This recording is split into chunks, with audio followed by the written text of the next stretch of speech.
All right, we are live. Hi. Welcome back to the Gaming and Gaming Accessories Podcast. I'm Garrett, and obviously you know this is Ben. Yeah. Ben, the guy, Cool. the Fallout guy. But we have a couple guests with us today. Fancy. We got our friend Harry, Quote unquote. for Ben. Ben. They No might problem. hate each other, and we also have Jeff with us today. Yay! I'm not their friend. He's not. Hey, look, the microphone picked it up. Microphone. All right, so we got a couple topics to talk on today. We're going to be talking some good things about the Nintendo Switch because, as much of a hypocrite you may call me, I bought one last week. Yeah.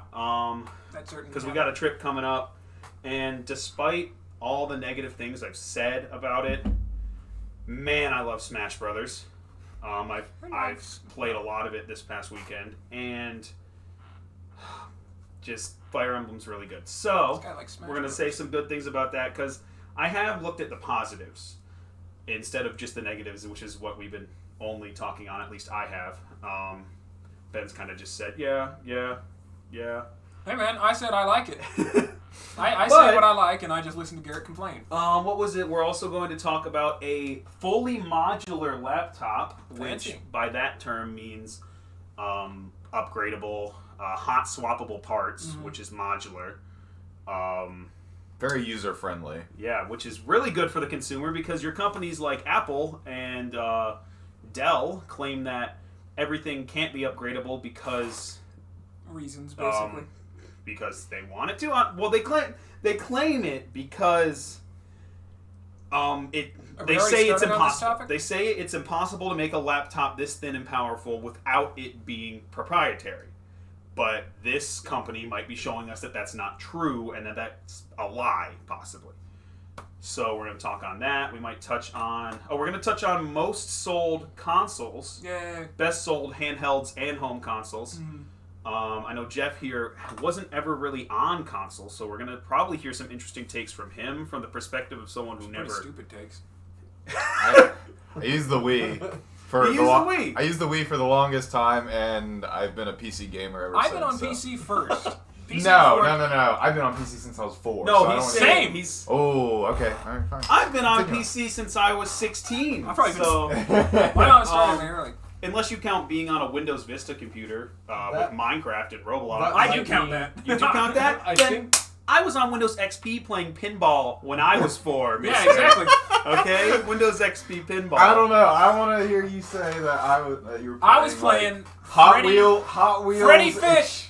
Hot Wheels Extreme Racers. did you- Listen. Did you play the Hamtaro? Did you play the Did you play Hamtaro Pajama PC game? Sammy? Anyways. I played the Cap and Crunch PC game that was in the cereal box. I may or may not have been something of a Webkins aficionado back Ayo, babe. And everybody here probably had a Club Penguin account. Dude, yeah. I when I was did have the I money had for one Club Penguin. Anyways, continue on. We'll get to that later. I was bedridden in the hospital when I was like really young, and my mom bought me Club Penguin. Club Penguin And I was played my it on- only solace. Yes. Club Penguin's the only reason I'm alive. However, yes, so we're going to talk on most sold consoles, probably hear some interesting takes on that. And then we're probably going to talk on the Pokemon MOBA, Pokemon Unite. I know we have some strong opinions here. Yeah, we have some big MOBA fans here. Yeah, I don't We do? like Smite, but I Yeah, like apparently. Pokemon Unite okay.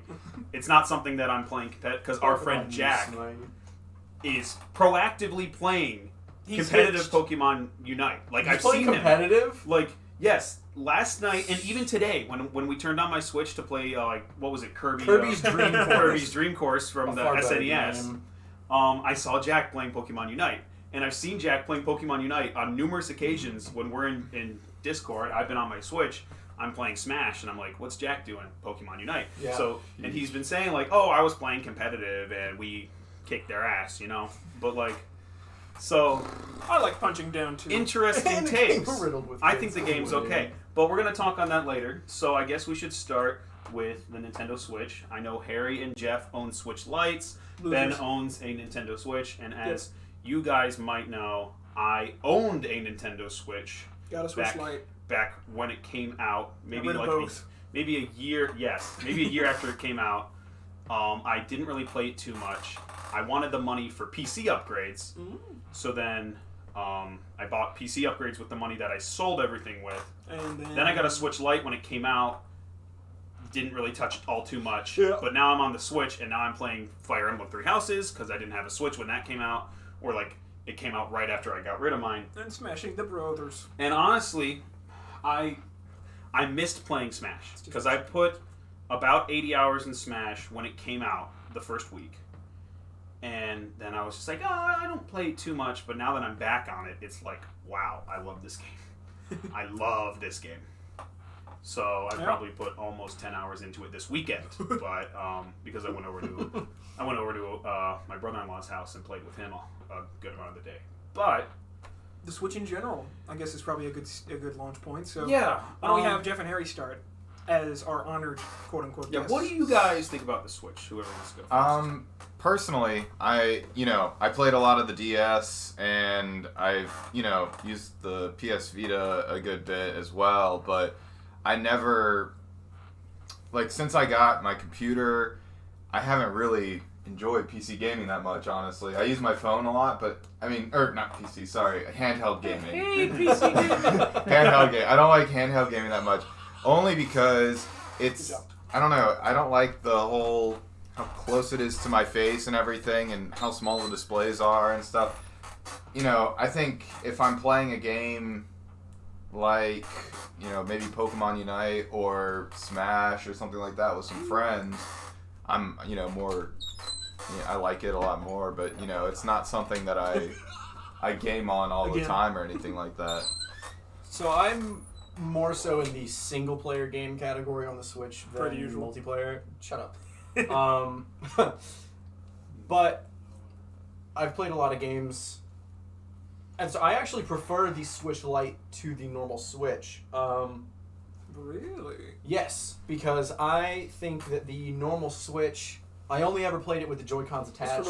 I never played it with the Joy-Cons detached or with the controller where you dock the Joy-Cons in. So there's too much there. It's too bulky for me to play with the Joy-Cons attached. Listen,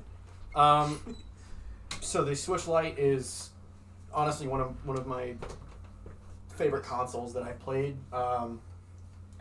Being able to play games like Breath of the Wild, or I played a lot of Assassin's Creed 4. Being able to play games like that previously you had to be anchored to the TV to play. Being able to play things like that on car trips has been really nice. So I personally advocate Switch Lite over normal Switch.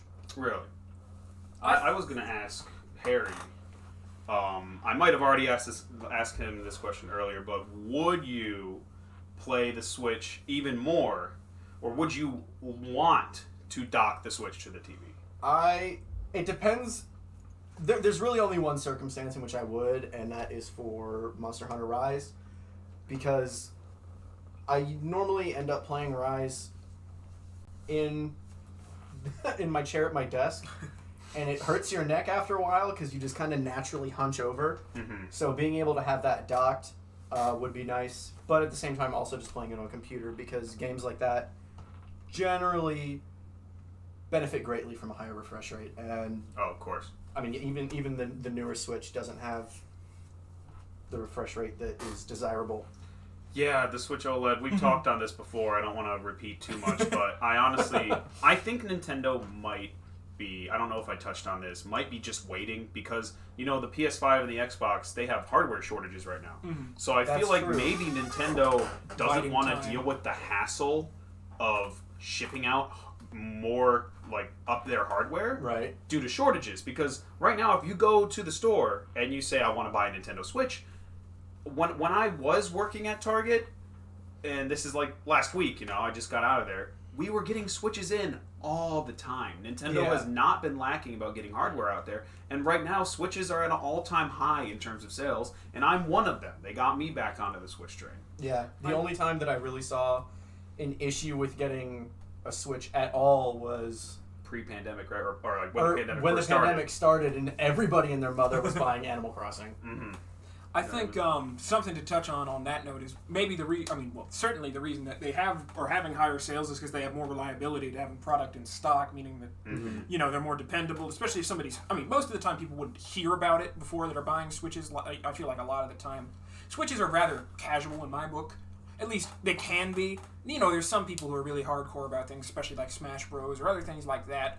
But I feel like a lot of the time it is because the Nintendo almost has that reputation as, with the Wii mainly, and Wii U technically, and DS fairly, just on the note that it's all kind of family friendly. It's always going to be family friendly, except if you don't look at the Nintendo eShop right now, you will believe that the Switch is family friendly. Yeah, to hard off of that a little bit, all of my friends, besides like you guys that have Switches, they don't play games besides on the Switch. That's the only console that they have, really, or have ever had.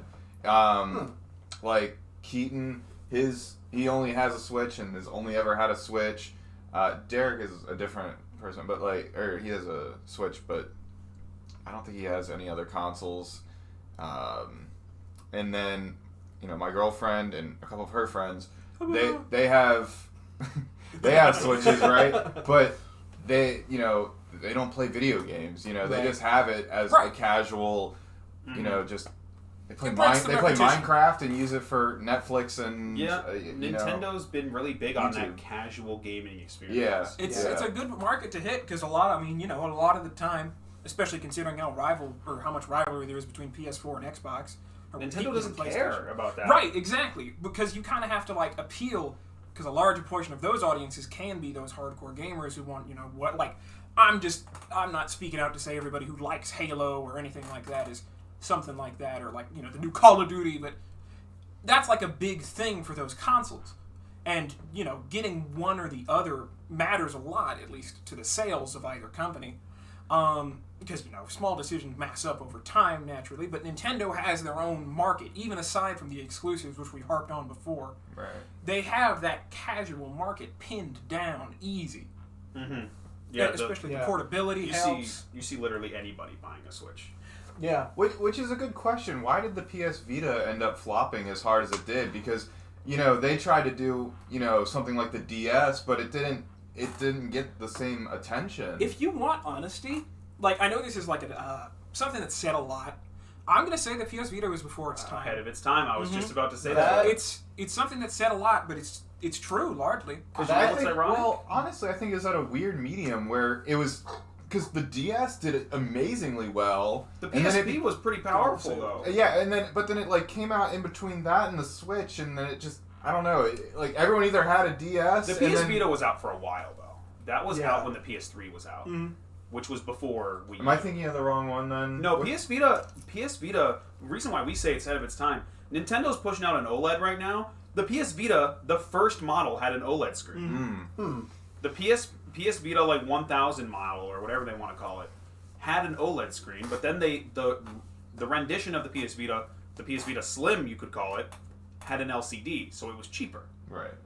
The price wasn't cheaper; it was the same price. It was slimmer, it was sleeker, but it had a worse screen, which provided better battery life because you're not pushing an OLED. Right. So I think part of the problem with the PS Vita was, if I remember correctly, and I could be wrong, it was a lot more expensive than things like a DS, and at least in my case, a lot of times, from what I was able to gather at the time, people that were buying handheld consoles were buying them for younger kids, and Nintendo generally appeals to younger kids more. Mm-hmm.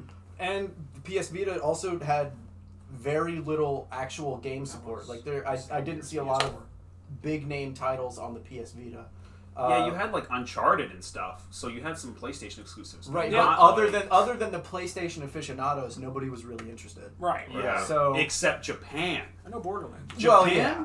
So when the U.S. stopped selling the PS Vita, Japan was still on that train for years. I think it's a lot due to Hatsune Miku and other anime style games that aren't JRPGs. JRPGs. JRPGs the sort of, for lack of a better term, subway focus of Japan. You know, Right, there's a lot of downtime where you're just sitting somewhere, so why not have a game that you can play while you're on the go? Yeah, those JRPGs, they kicked off. Yeah. And there's so many that didn't come to the West, and that's why I think the PS Vita, because if you look at it, when it comes to, I read something that when it came to hardcore anime fans, there's almost just, and I use the term hardcore, you could use the term otaku, you know, that kind of thing. When it comes to those fans, there was research that there are almost just as many in the U.S. as there is in Japan. Because in Japan, there's a lot more people who are just like, casual. oh yeah, I watch the weekly anime on Saturdays when I get up. Right. But in America, there's a lot of people who either you don't like it or you really like it. Yeah. Right. Yeah. Very divisive. So I feel like the PS Vita would have done really good if all those JRPGs came over to the West. Yeah. But they didn't. Well, I think partially because I think JRPGs are a burgeoning genre in my book. Just on the note that you know, because I mean, personally I would consider one of the most, I mean, aside from like stuff like Final Fantasy, that's been there for ages. But I think the other thing that's really made a breakout would probably be Persona. Like, if I were to talk about, because that's what's gotten, I mean, myself included, and I feel like maybe a couple others here, into like that JRPG format. Because otherwise, I mean, to use an accurate word, it's very foreign to Western RPGs. It's, I mean, you know, turn-based, like there's XCOM and Wasteland and stuff like that. But it's such like a different focus. The focus is different because it is, stereotypically, most Western RPGs are largely focused on action. And when or maybe not RPGs, but what do even they call then, those? What are action RPGs? yeah, ARPGs. Yeah. A lot of Western games or Western RPGs kind of fall into that category, and maybe Western games as a whole, if you're looking at it in a broad perspective. Remember, for a while, the only way to play Persona 4 was on a PSP. Was on a PlayStation Vita. Yeah. So until it came out on Steam. It was somewhat reasonably so that they wouldn't really have that same popularity because Japan was, reasonably, once again, at the time, hesitant to really bring that to America because they feel like it would be received well. Most likely because there was no real exposure to that. A lot of the themes similar. as well. Right. A lot of the time it is judging an audience and figuring out what the audience generally would like, not what an audience You know what's really funny about that? You know how many times Nintendo, when they bring a game to the West, they have to change the characters' ages? Really? I've seen, like, I think it's a Nintendo Switch game, Tokyo Mirage or something. Tokyo Mirage Sessions or something. Never heard of it. It's like Fire Emblem X Idols or something. I don't know. But I had a friend saying, like, oh boy, American Nintendo, I know why you changed her age to 18. Funnily enough. Yeah, I think for a lot of people that was a major turn off of games that were ported to the PS Vitas because it's the sort of acceptable age for characters to look certain ways. That's a vastly changes from Japan to the United States. Right. So a lot of the JRPGs, I feel like, didn't resonate well with Western audiences because, especially at the time. PS Vita came out in 2013. Yeah, so I mean, it's definitely not as bad as it was now. With like you guys have been saying, the amount of people that have been taken with games like Persona. But back in the day, it was captured, just completely there were no games in the West like. Mind you, the Xbox never had any of those. I even think just in general, anime as a whole and other Japanese culture stuff has just become a lot more mainstream. Especially to like TikTok and stuff like that. Even just the little sound bites they play in the videos gets people exposed to anime and stuff like that. Like a virus. And then they look into it more or whatever, and it's just. It grows from there. Those big ones. Like I met a coworker, and immediately she's just like, "Yo, Jujutsu Kaisen, fire!" Yeah, and it's just like Jujutsu Kaisen, Bunny Girl Senpai. A lot of those were like big ones that blew My up. Hero. Blew up on what was it? Musically. Jujutsu Kaisen's that one. Jack calls it sorcery fight. Because that's what its English name is. Yeah, but I can show you that later. But it's.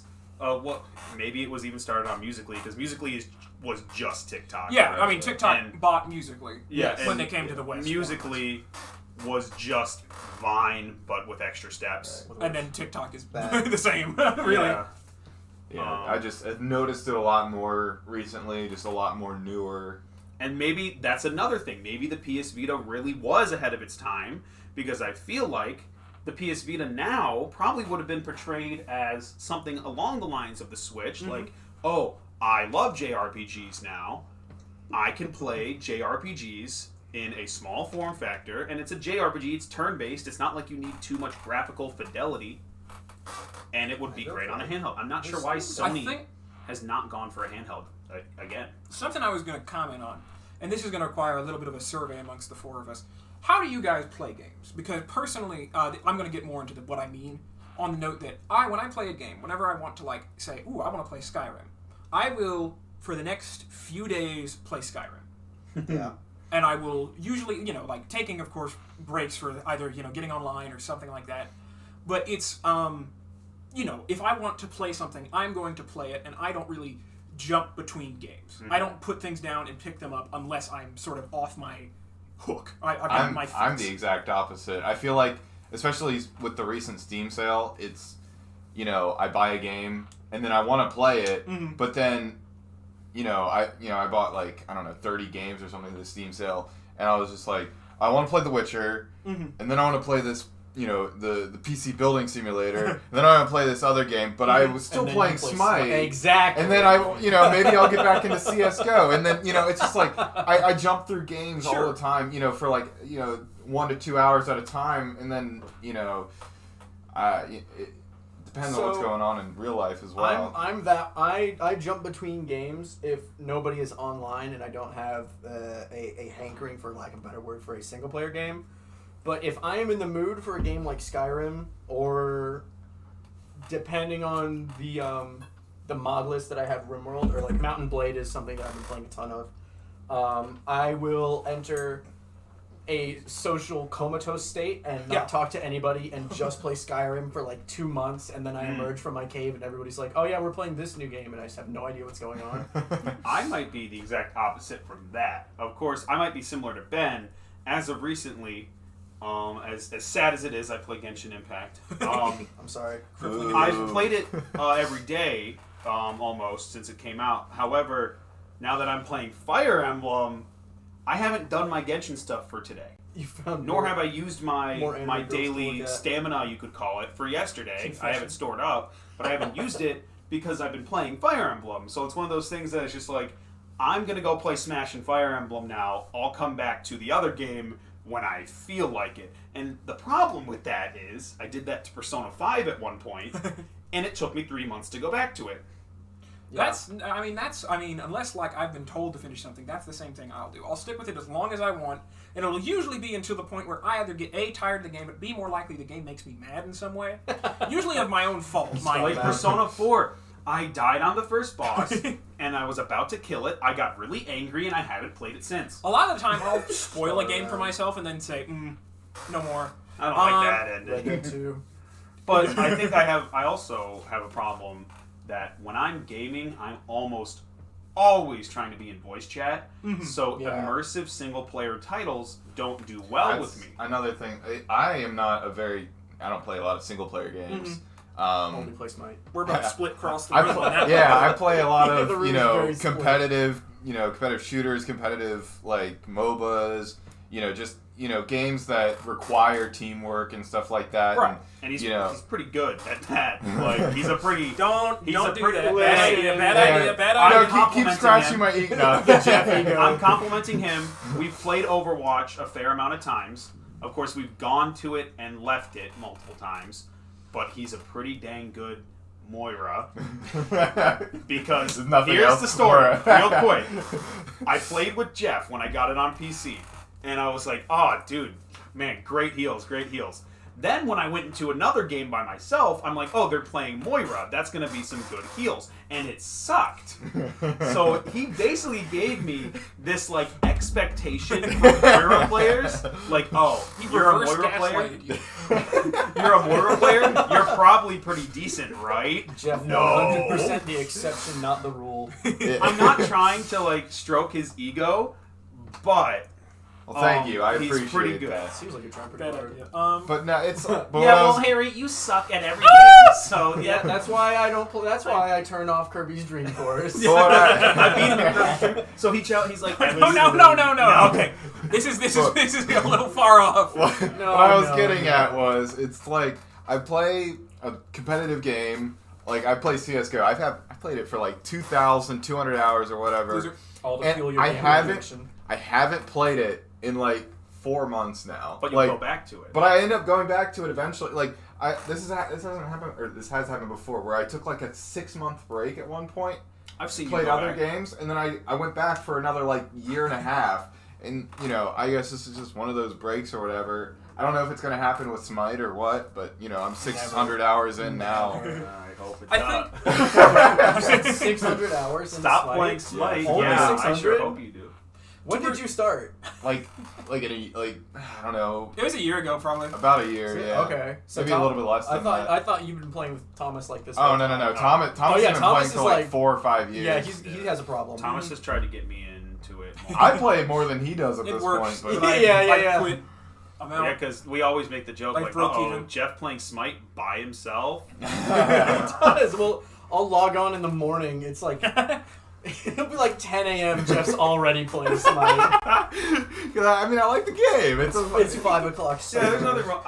I'm just really impatient. So like I play a lot of fighting games. So I'm the person who's trying to be quick. Mhm. And with MOBAs, I can't be quick. This is not that. No. I think what I was going to do, because Jeff made a very good... I'll harp on that later. Like, Yeah, we can talk about that later. We MOBAs, gotta but, kind of anyways, merge back into the Nintendo what were you Switch. saying? Yeah, I'm going to get back to the Switch, because I did have a point with my casting a survey. But I was going to make... Because Jeff made a very good argument for that more... I'm gonna dub it, I don't know if it's necessarily accurate, but kind of extroverted style of gaming. Where you're really looking for people to play with, and games where you play with other people. I said that. And it's kind of competitive. Yeah. Oh, well, yeah, but you both sort of agree on that, and I was going to make an argument for arguably me and Harry's side on the note that we kind of like games with a little more focus, a little bit more, because while that does have that, and that's very good, I like the teamwork element on occasion, I really do more enjoy a game where you have this focus on a story, and the game's maybe sometimes trying to say something, but a lot of the time more trying to keep you entertained, and consistently doing so, of course, eventually until it ends. And I just think that's much more... Because I kind of have a stigma against match-based games. Because I still like them, but I don't like them as much as I really do enjoy playing like a single-player game all the way through. Because it feels like, at least to me, while it isn't much in comparison to some things that other people have done, of course, kind of an accomplishment. It feels like I've had an experience with this game. You see, I get that same accomplishment when I don't necessarily need to be playing like ranked matchmaking or to like push the ranks or anything like that. Play Joe's. But it feels rewarding when I am able to, with my team, win a hard 45-minute game that and it's equally as unrewarding, but makes me want to push harder the next time if I lose. So it's like I want to strive to be better at the game I'm playing. I kind of feel the same thing, except I don't know what it is, because I will a lot of the time I'm not a high difficulty guy, I'll be honest, when it comes to single player games. But I will throw myself at the brick wall I've made for myself, like more so often than just turning down the difficulty or quitting. Well, Yeah. That's in a single player game. When it's in a multiplayer game, if somebody's an asshole, even so much as like slightly, I will throw my cards down and say I'm out. Ben, have you played Fire Emblem on Classic Mode? Yes! Oh, you have? Oh, Yeah, I play on classic mode. nice. For anyone who's watching, I said I throw myself at the brick wall I set Jack's for watching. myself. Hi, Jack. For anyone who's watching, Jack Fire up Emblem today? Classic Mode is when if a unit dies, they are dead. Mm-hmm. So if Epic. you have a They added person, cheat mode though. they added you can bring time back Built-in a couple cheat times per match, but if You a can unit save dies, some. they are dead. Like even in the older Fire Emblems, you could have children, and if your child dies in battle, they are gone. Oh. Wow. And if your wife, if you bring your wife in battle with you and she Oh, my wife's dies, dead. she is dead. My wife is dead. It sounds kind of like Minecraft Wolf. You know, no, hear me out. So it's like the reason you leave them sitting at your house is so they don't die, right? Yeah. You know, they're dead forever if they die. But you tame them shockingly, that's how it works in real life. Yeah, But exactly. speaking of Fire Emblem, back on the Switch, we want to touch on it a little bit more. I will get to my point. Before we switch Sure, to another let's topic. stop here in the- Point. No, let me do it. Oh yes, My whole point was, I think the Switch can work well for either type.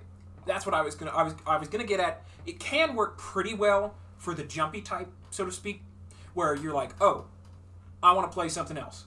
I'm gonna go pick up my Switch and I'm gonna play this on the Switch, and then I can go back to whatever the hell else I was doing. And I think that's good, but I do think it can also be really good.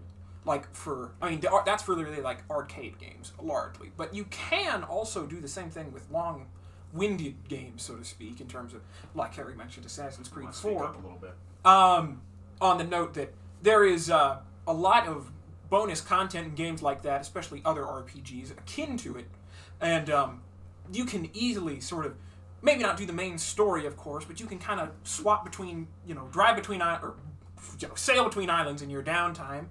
And just do it whenever you can, whenever you want, and it's very convenient.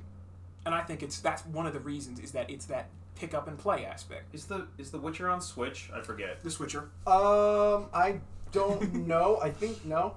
Okay, but what console can you play Dark Souls on the toilet? I have been playing. I have played a bit of Dark Souls on the Switch. It's been nice. The first Dark Souls especially. Just because of the hardware limitations at the time. You don't necessarily need a high refresh rate to be able to actually play the game. Yeah. So it works surprisingly well on the Switch. I think there's a lot of games, and like back on another episode when I said the Steam Deck could be the replacement Switch Pro we've been waiting for, I kind of want to update my take on that. Yeah, because I agree with what you said.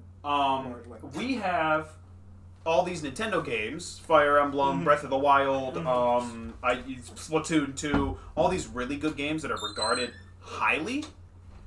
I feel like the Steam Deck, it could probably be more of the mobile Xbox that we've always been waiting for. Because think about this, if you load Windows on a Steam Deck, you have Xbox Game Pass. And you can run all these Xbox titles on a handheld. So maybe instead of the Switch Pro we've been waiting for, because honestly, I wanted to touch on Nintendo doesn't care. They were already, the Wii U came out with like 360 PS3 tier hardware a year before the PS4 and Xbox One, which could contribute to why it didn't sell well. It only sold about 13 million units, which is very bad. We'll get to that. But they don't care because they're like, no, where else are you going to play Zelda? Right. Where else are you going to play Mario, which is one of their biggest IPs? Where else are you going to play Mario? And mind you, Mario Odyssey is an amazing game. They've got some really good developers over there. They've got some really good developers and writers over there because they put out some really good titles. I think something worth mentioning, though, is because I really personally, I'm not the kind of guy. Because I really do think, because the Nintendo basically has two aces, so to speak, in terms of they have the portability on that's currently one of the only semi-modern, should I say, consoles on the market that has that same portability, that same convenience, travel, whatever. But I do think it's very important to say what Garrett's saying on the note that if they still have the classics, it won't matter what the Steam Deck does. They will do whatever they want, so far as they can still have Mario and there's nobody who can really take him from him. So it doesn't really matter at the end of the day. At least that's the way I assume they see it. And just on the note that because personally, I usually think about the portability first. Yes. I usually don't consider. I think that's their front line, so to speak. I think that the Nintendo classics are really sort of their back line currently, which is a smart strategy. To the note where, we have the portability. We have the market locked down on that. Well, I think they're always thinking about the portability because the main upgrade of their midlife system is the display on the portable. Before, however, with things like the Wii or the Wii U, as mentioned, they were out of date. or at least comparatively. Yeah, they haven't been up on hardware probably since the GameCube. Yeah. The GameCube was like much more powerful than the PS2. But my whole point is that they've almost sort of, because they've for a long time, aside from the Wii was able to rely on maybe that family friendliness aspect, that household name, and they still do, but largely they've almost had that portability as sort of more of a selling point than the classics. Well, yeah, because the DS sold so well. Right. The Game Boy before that. And the Game Boy before that, they were just like, people like Nintendo games, and not only do they like Nintendo games, they like mobile Nintendo games. They even modeled the GameCube as like a mobile console, something you can bring wherever. And that's I think with the handle, right? Yeah. I think Nintendo looked at the fact that their hardware was no longer as powerful as other companies, but because their games didn't need ridiculously powerful hardware to run, they were able to reduce it to a tiny package so you could run games that were, while dated, incredibly fun to play on things like a Game Boy. It is impressive how slim this thing is. Right? Yes. With Yes, what talking you're about a getting. Switch, by the way. Yeah, by a Switch. I'm holding a Switch in my hand. It is impressive what Valve is doing, however, with a similar resolution screen on the Steam Deck, and it's impressive that they're putting like a PS4 into a handheld, like because performance-wise, the Steam Deck is around a little bit faster than a PS4. Right. In terms of teraflops, I hate using that word because nobody knows what a teraflop is. The PS4 had 1.84, the Steam Deck has 2.0.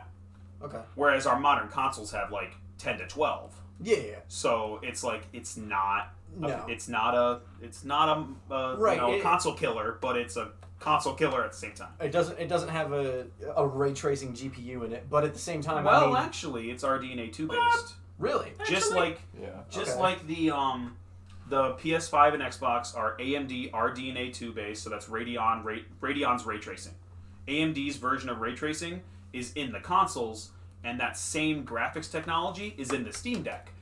So, but granted, if I probably picked a up, really dumbed down RTX. If I picked up this PS4, I would not expect this level of hardware to be able to have the CPU power to ray trace. Yeah. Because all those reflections are hard to do. They are hard. My 2060 can tank while playing RTX Minecraft. You can put that thing to its knees.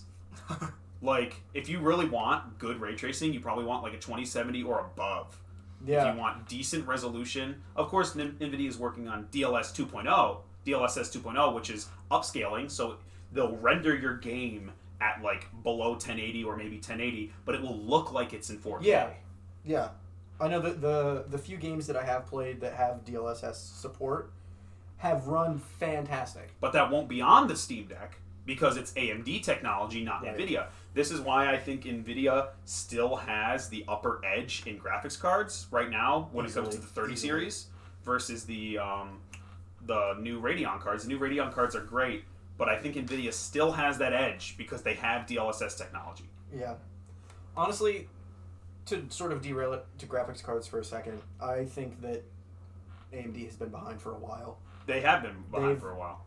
You might want to speak up. Yeah. Especially with the 20 and 30 series NVIDIA cards. I've used NVIDIA the entire time I've been PC gaming. I've never used an AMD, so I can't really speak to their cards, but they've had driver issues. NVIDIA is, from what I've gathered, their sort of the software that comes with their cards is easier to use. Mm-hmm. Things like GeForce Experience. There's so much that you get when you buy an NVIDIA card that I really don't see. I don't see AMD competing unless they make a lot of changes. You know what's crazy though? I like the way that NVIDIA has decided to take this opportunity as opposed to Intel with their CPUs. Because Intel were like ahead of their CPUs for years, generations even. Yeah. And then AMD out of nowhere caught up in the past 2 years, 3 years. And you know, it's crazy because NVIDIA has been in that exact same position that Intel has been in when it comes to graphics cards. They've always been ahead, and they're continuing to move ahead with the 30 series, which is crazy. So it's like, you know, they're not letting AMD get a foothold in Right. the GPU series anyways, so it's Yeah. not like it's any fault to AMD, but, Yeah. more or less, they just had such a good, Yeah, and that's a good point. Intel, it is the exact same situation, except Intel decided, well, we're so far ahead, why would we bother making our products reasonably priced to performance? Right, I'm yeah. wondering why has Intel not responded? I don't know. It's been years since Ryzen kind of pulled up like, hey, we're something now. Because remember when Ryzen like 2nd gen came out, it was just like, holy crap, this is cheaper and comparable. Yeah. So Yeah. the cores weren't faster. No. The processor itself was not faster. Like the Ryzen 7 was not faster than the i7 equivalent. No. But it was cheaper. Yes. So it was just like, okay, I get a little bit less performance, but I'm saving like $100. Yeah. I could buy a 1 second. Sorry, I could buy a Ryzen chip and a motherboard Yeah. for the price of that Intel chip, or Yeah. a Ryzen chip, a motherboard, and RAM. I could Yeah. build almost half my system for that price because when you're gaming, GPU matters more. Right. Yeah. What did you want to say, Ben? I'll use a quick analogy to explain at least why I think that Intel's still doing what they do. Because the way I see it is, let's say we have two supermarkets. We have some place like Walmart and some place like Target. Bougie Wow. Walmart. Yeah. That's my point. That's my exact point, is the fact that while the products that Target and Walmart offer are nearly identical, you could argue that they still get the same amount of customers. Like where we live, or well, at least close to where we live, there is a Walmart and a Target actively, successfully coexisting. They're like right next to each other. Right, exactly. And that implies, at least, is that both of them can get an audience without being the only person in town. And I think that's something you can kind of relate to this. Because while AMD is certainly cheaper and almost certainly the better deal at the end of the day, there is still that nagging little performance decrease. And I think that drives some people crazy. Well, also, Intel has a bigger audience. Yes. AMD's still trying to hit that audience of like servers, like Yeah, that was- mass servers, Yeah. those Xeon processors that have like 64 cores that may perform like crap when gaming because the games aren't optimized to run on 64 cores, so they only use like 4 of the cores, Right. and Right. because there's so many cores, they don't have to clock it super high. Like 5 Yeah. gigahertz, you're not getting 5 gigahertz on a 64 core chip No. because it will just overheat. Yeah. So when the game's only using 4 cores, it's slow cores, so they perform like crap in games. While AMD is like, no, we are here for the gamers. Yeah. Like, I we was- know what you guys want. I was about to mention how, Intel still has... I look at laptops all the time for work, and 90% of the time I don't... it's all Intel. Like, I can't find many laptops for, workspaces or for, No. like, government government agencies yeah. or whatever that have, a huge market in laptops and stuff like that, but all of them are Intel, and all of them are, because they don't... Yeah. It's not for gaming, I don't think we got Ryzen-based laptops until a couple years ago. Right. Maybe Yeah. like into the Ryzen 2nd or 3rd gen. Right. Maybe they AMD's really trying to hit it home with the desktop CPU market because they're like, we can do this, let's worry about that later. Yeah. And Intel is just like, look, we have servers, we have laptops, we have low power notebooks, like sub $200 notebooks that have like crappy dual cores in them that I would never want to touch with a 6-speed pole because it performs like crap. But people buy them because it's just like, well, I don't have any money and I need to go to college. Yeah. So it's like, can it run Microsoft Word? Yeah. Of course, now Chromebooks are coming in to try and steal that market of low-budget laptops, but that's a topic maybe we could touch on another day or maybe later. But when we talk about the modular laptops, we could talk about that. I was about to say. Yeah, Did speaking you have of something you want to laptops, mention? one more, Yeah. at least one more thing about Intel. I think to address that, I do think one of the points you all made, just to sort of put it into words, is that Intel is a household name. Intel is established. Mm-hmm. Intel has very much so. and for that matter, Intel has their eggs in a lot of baskets, and that sort of means that they can kind of rely on that audience who's going to want both that household name or that little bit of extra performance without really having to worry about trying to compete with AMD. They don't really. They I mean, you know, it's sort of like a David and Goliath thing, except David's a lot less successful. Yeah.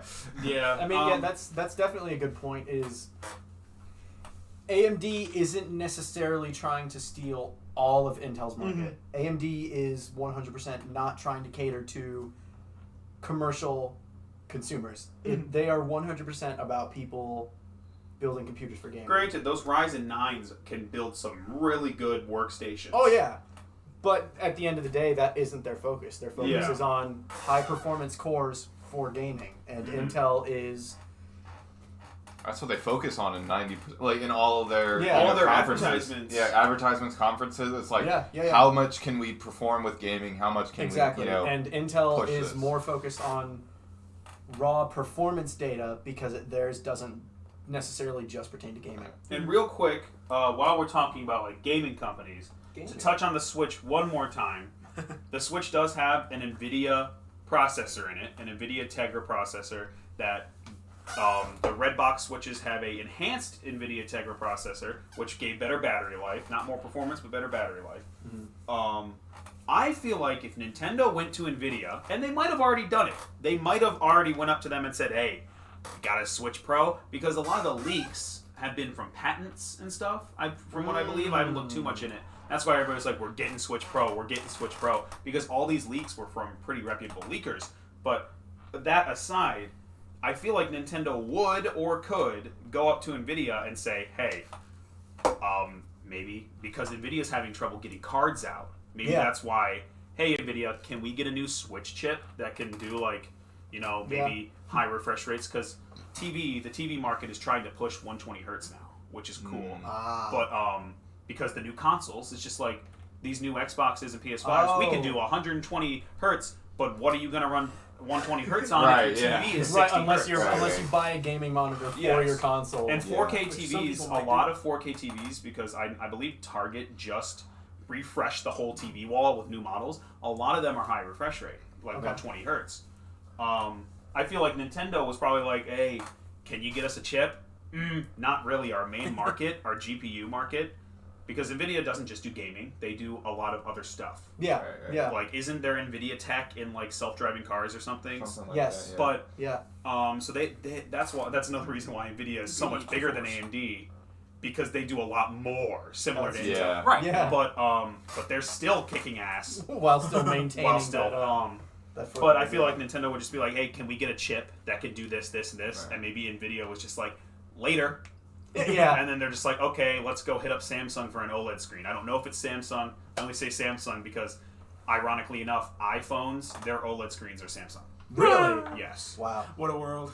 Moving from that, did you know that fully modular laptop only comes with Intel chips?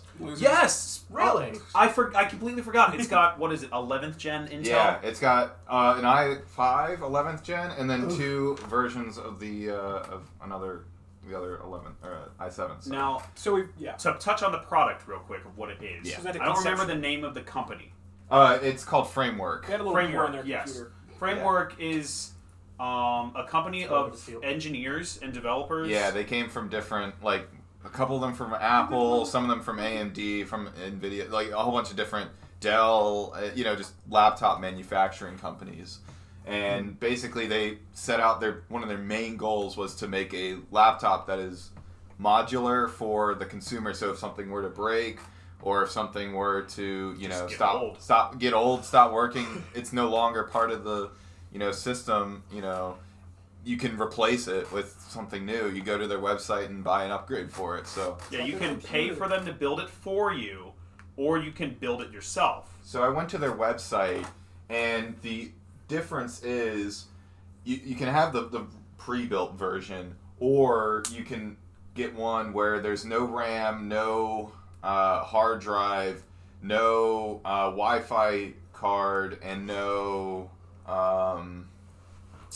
there was one other part, but it's all modular, depending. I think the base price is like for the pre-built one is like $1,600, and then if you decide to do it yourself and you decide to not get RAM or something, you're saving an extra like $100 from not getting RAM. Yeah, but you'd have to buy the RAM somewhere else. Right. Yeah. Assuming you buy it your own, you build it yourself. So it's a pretty interesting business model they have. I guess.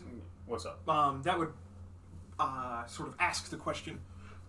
You said they only have Intel processors, right? Correct. Yeah. There is no way you can switch out the processor for another processor? No. So apparently the CPUs are soldered onto the motherboard. That's really hard to make modular, though. Like, look Yeah. at how big a desktop socket is. I know. Oh, yeah. And then cooling. Right? Yeah. So the way they advertise it is the CPU and the cooler are like soldered onto the motherboard. However, the motherboard is able to be replaced entirely, so you're able to get a whole new CPU, cooler, motherboard thing, and then replace it. And you could do that on old laptops, like 2010 MacBooks and stuff. Yeah. Super upgradable. Like you could pull the battery out, you could pull the hard drive out, you could pull the RAM out, you could pull everything out, and not even just MacBooks. Yeah. Dells, all that stuff. You could pull everything out. Now, these companies are claiming, oh, if you want this performance and you want all this, sorry, but we can't make it upgradable. That's just not possible. But this company is showing that it is. So I think, I watched the Linus video on it, and he made a good point. It was like the, big manufacturers like Dell and, HP and them, they're like, we can't trust the consumer to be able to do this themselves. But Framework, what they're doing is they're giving you step-by-step guides and trusting that you're able to do it yourself as opposed to having to buy a whole new system. The battery literally said, like, there's written instructions on the hardware. Yeah. All the screws are color-coded, which, like Linus said, it costs them pennies to do. But these other companies don't do it because they're just like, oh, you're probably too dumb to do it, instead of, oh, you're probably too dumb, but here's some instructions. That's like, I am a rather clumsy fool, and I have owned, the entire time I've had a smartphone, I've had an iPhone. I've had to replace, my last iPhone, I had to replace the screen like 3 or 4 times. Mm-hmm. If they had color-coded screws, I would have been able to do it in like 20 minutes. But trying to sort out all of the individual, and of course they're all ridiculous Torx head screws. They are. Of course, I am vehemently against all of Apple's practices. Yeah, like the screws just to get the screen off are a proprietary screw. Yes. So my take on that, because right to repair, I am all for right to repair. Oh, yeah. I should be able to replace my screen myself. However, from Apple's perspective, I still think it should void your warranty. Now, that might be a hard take. 1 second, because a lot of people say like, no, it shouldn't void my warranty. If I go into my phone and I fuck it up, why should I say Apple warranty? I think it's kind of fair for Apple to say, why'd you open the phone? And you messed it up. You should have to pay for that. You should have to pay to get that fixed. No, I want to claim my warranty, so it should be free. Why'd you take the screen off? If the screen was broken and you had a warranty, you should have took it to us in the first place. However, I don't think, because Apple makes it really hard to get first-party parts, and that's the problem. You put a third-party screen, you put a third-party battery, and you screw up your motherboard, you're hosed. And Apple's going to be like, well, why'd you put a third-party battery? Well, Apple, it's because I can't buy your parts unless I'm a certified Apple refurbisher. Even then, a lot of times they still can't get the parts. Like, did you see the video that Linus and Louis Rossmann did? Most likely, yes. They fixing the air quotes unfixable iMac. Yes, I did watch that. Was the most frustrating video I have ever watched because of all of the the loops that Apple jumps through to make sure that people can't send it to a local store to get fixed. They have to send it to Apple, and then if I have to send my phone off and use the warranty to get something repaired, that's fine. I don't care. Yeah. But for me to ship my device off and for not Apple, not only that, but for Apple to come back and say, yeah, this 100% isn't fixable, when it is, Yeah, you're right. that's what bothers me. I don't trust Apple to take a look at my phone, think, oh, it's just that the screen is broken, and then fix that. I don't trust them to tell me that they can fix it. The only thing I expect from them is to tell me, screw you, buy a new device for $1,000. You're right. Because I've had 2 experiences with Apple. I don't like their employees. No. I like their phones. I wouldn't buy a Mac. I like their phones. Why do I like their phones? I like their phones because I like their operating system and I care a lot about security. iOS is good. I don't like their employees because, Exhibit A, we were in Florida, our last Florida trip. I took my iPhone 7 to get a battery replacement. Mm-hmm. And when I got the battery replaced, they said, okay, give us like 15 minutes. We come back, hey, your phone's not done. Hey, your phone's not done. Another 15 minutes. Another 15 minutes, hey, we can't get the phone to turn on. Another 15 minutes, or like 30 minutes. Yeah. All right, we got it turned on. They give me it back. My NFC chip for Apple Pay broke. They broke it. Oh my god. They broke it. Granted, I think Apple did a good thing for me, though. They gave me a brand new phone. Okay, that's... So when I said... I took it to another Apple store when I was back here, when I came back from Florida, and I was like, hey guys, NFC chip's not working. I got a battery replacement. They saw I had a battery replacement from an Apple store. They were like, oh, I guess we broke your phone. Sorry. And then they gave me a brand new device. So that's fine. But, I mean, that... Apple as well, what was my other problem with them? Oh, they suck. My phone currently, my XS Max, wasn't charging great. Because the last owner ran it without a case, and he was working on trucks and all that, and a lot of dirt was in the charger port. Oh, yeah. And I brought it in, and I was like, hey, maybe could I get the charger port replaced? They sent me to Best Buy, because Best Buy is an authorized service provider. Mm-hmm. And the guy's just like, no. And I'm like, well, it's under the warranty, like the 1-year warranty for defects. No. He's like, yeah, that wouldn't be covered under defects, it's probably just from all the dirt.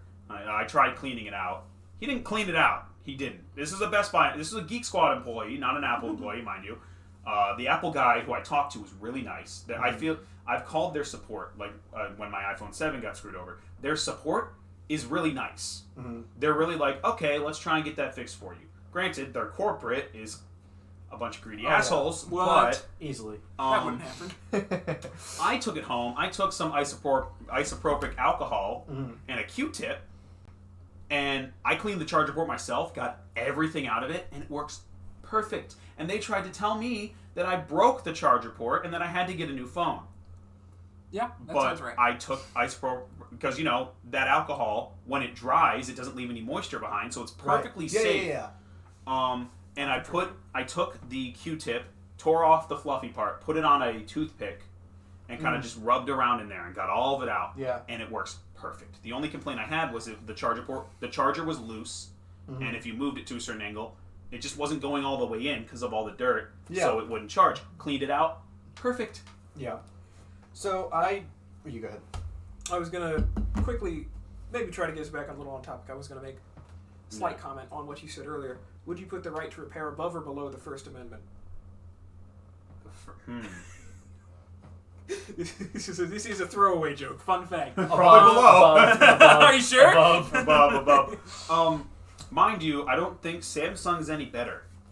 Because if anything, their phones are harder to repair. Yes. Because everything is soldered together. Mm-hmm. Everything is soldered together inside those things. I think a good point to make though is none of them are saying that they're modular.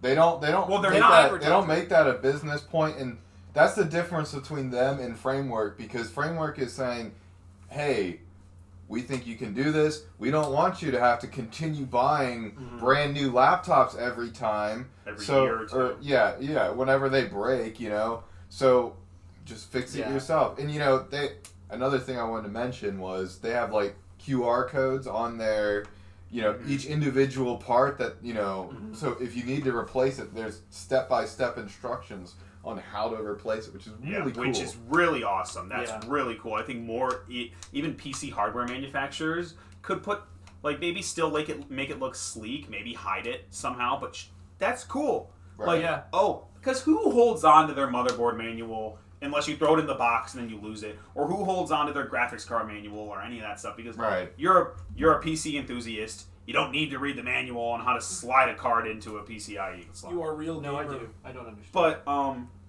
yeah, I understand the argument with smartphones. They are so small that it's really. There was a concept like a Kickstarter for a modular smartphone, and it tanked. Gotta have little baby hands. Yeah, it tanked, and I've repaired iPhones before, and you have too. You told me, those are tiny screws, and they're all different.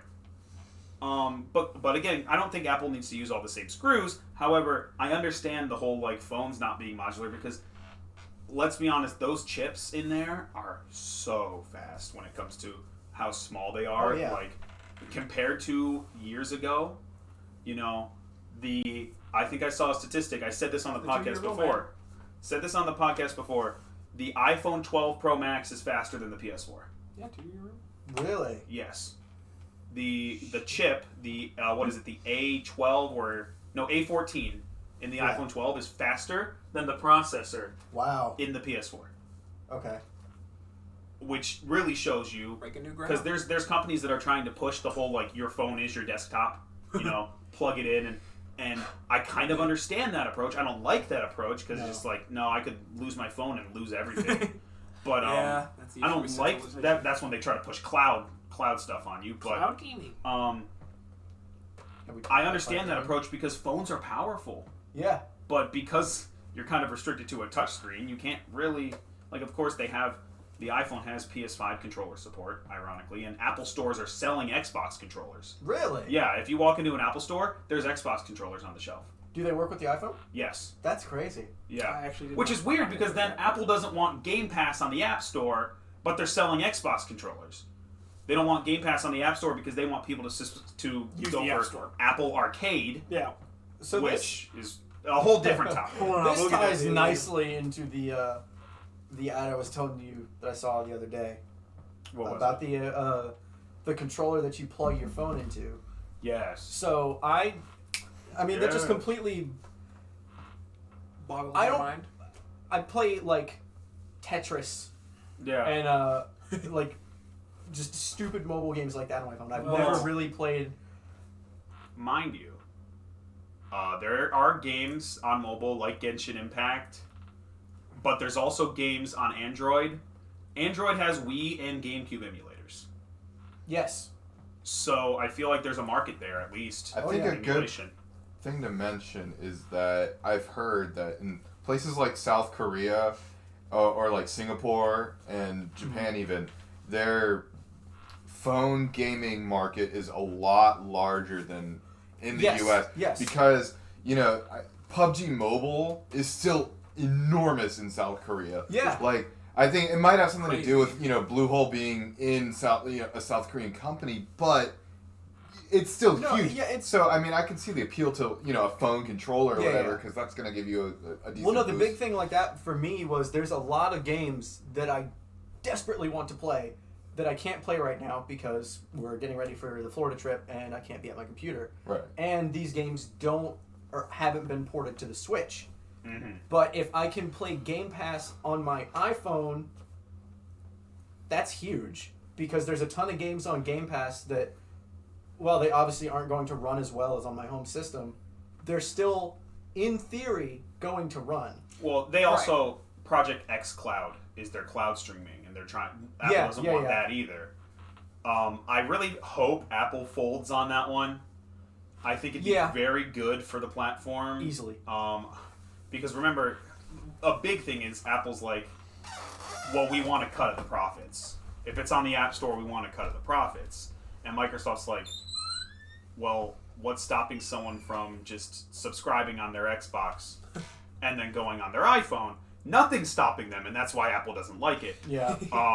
Remember, it is pro-consumer. The whole Fortnite thing. Obliged to be against it. The whole Fortnite thing. We don't want people to have to buy V-Bucks through you. Yeah. Because they can't buy V-Bucks through them. It is largely like one of those things where you're working against the consumer, arguably. But, they're a business. They're a business. No, I'm not saying that's wrong. I'm just saying that's what it is. Yeah, There's no good reason outside of that. we'll try and get back into the laptop again, but we can maybe touch on Apple versus Epic sometime, because PlayStation and Xbox charge 30% profits on their storefronts, and Apple is only suing, or no, Epic is only suing Apple, despite Google Play also taking 30% of App Store profits. That's very Same interesting. with Xbox and PlayStation, Yeah. but Fortnite's just like, well, yeah, but on Android, I don't have to use Google Play. I can use third-party app stores. Yeah. That's, Xbox and PlayStation, there's no workaround with that. But iPhone, they're really just trying to push, can Epic have its own app store on the iPhone? And Apple's just like, no, because not only are we losing money, but it's also a security thing. Right, yeah. So that was like when the floatplane app. Yeah, they were having problems on there. The process for getting that app onto the App Store, it was like, because I was listening to it at work, the episodes are like a month apart, aren't they?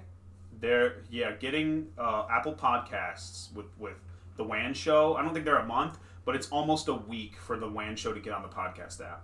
Well, no, not only that. I mean, like, just the actual, like, the app for Floatplane so that you can watch the WAN show live. Oh, There was like, yeah, there was a good it was month like where 5 they or weren't. 6 months. They just every episode they were talking about how Apple is being it was pain. the most obnoxious thing in the world to get on the App Store. But at the same time, iOS has just unprecedented security for any operating system. They do, Other and than, that's like, why having they don't macOS, want Epic but- to have their own Right, storefront, yeah. because then that's Epic saying, okay, you can put this on our store, not Apple, and they're just like, okay, what's stopping you from getting malware?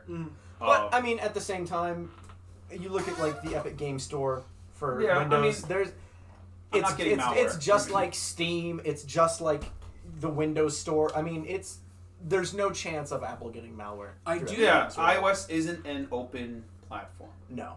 I think one of the big concerns I think that one could voice about, because I think you're right on the note that it should be easily verifiable that Epic Games will not give you any sort of malware, Yeah. and I think Apple knows that. Because that would destroy their company. I think what's maybe not scaring Apple, but what's making them more cautious than anything else is a little company known as Tencent. I just looked it up. Tencent owns 40% of Epic Games. Yep. Tencent is a Chinese company. Oh, I didn't even think about that. Yeah, Tencent owns a ton of everybody. They got their fingers in a lot of pots. There is a ton of sort of security nervousness in tech companies across the world because Tencent owns everything. And the Chinese government Well, owns everything. They But own Tencent. We can, honestly, maybe next episode, when we're in Florida, we should talk on the Apple versus Epic, because we're getting really off topic from the laptop. Because Right. we start talking about No, But next episode, we're going to talk Apple versus Epic, because that Yeah. is a big topic, and I see both sides. I see Yeah. Apple's and I see Epic's. I see Yeah. both. Do I care if Fortnite's on my iPhone? No. I don't play shooters on my phone. But back to the laptop, fully modular. Phones aren't, is basically what caused that tangent. Yeah. It's cool. It's cool. It's Yeah, cool. yeah. I don't have a laptop. I have an iPad and a Nintendo Switch. I just don't. Well, actually, I do have a laptop. It's under my bed, and it's old. It's got like an old Core i3 in it. And it came to Intel. Give me $10. It's got an okay display, and it works. But I barely use it because I did college from home. Yeah. And when I'm doing college from home, why would I use a laptop Right, if you I'm can going to just be use on your my PC. desktop? And when I do, I have like a LED keyboard for my iPad, which has a trackpad and all that. So if I really need to go mobile and write a paper, I can use my nice, iPad. actually. Yes, I can show you that later. But so I don't have a laptop. I might not even be in the market. I'm definitely not in the market for a $1,600 laptop. You might be in the market for a laptop soon. Yeah, watch this, because I am going to be traveling a lot, but watch this 2 weeks from now, I'm going to have a $1,600 laptop, and I'm going to say, hey guys, remember when I said I didn't want to buy this product? I did. So, you know what? Maybe I will be in the market for a high-end laptop, because I am going to be leaving a lot. I think something worth mentioning is to present a different angle on the modular computer or laptop is the fact that when compared to the rest of you, at least personally, I feel like I am much less technically skilled when it comes down to putting things together. I just don't flat know as much. Not to say I couldn't learn, but I'm pretty much saying I'm not going to. At least not yet. But my whole point with that is that kind of unestablishes an interest in my book. Because currently, now I know it's probably a good laptop of its own volition as well. And I know the replaceable parts are good. That's really good in terms of not having to send it back and get it back and yada yada. But I do think that most people who don't know how to use the modular thing will honestly, because while I think you are right that most people could do it if the instructions were there, if the screws were there, if all that was in place. Wasn't the SSD plug and play? Wasn't that just like, yeah, you could just hot swap SSDs, just unplug it, and didn't Linus put a display port in place of where the SSD was plugged in? Like, he was just like, oh, I don't want an SSD anymore. Pop it off, and it's just like, it's like detachable. I'm going to put a display port, plug it in, and it's there. Like, that's what modular truly is. Right.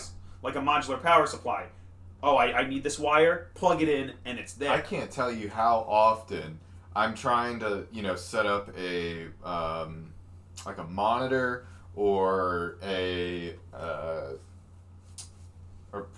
computer. No, what was it called?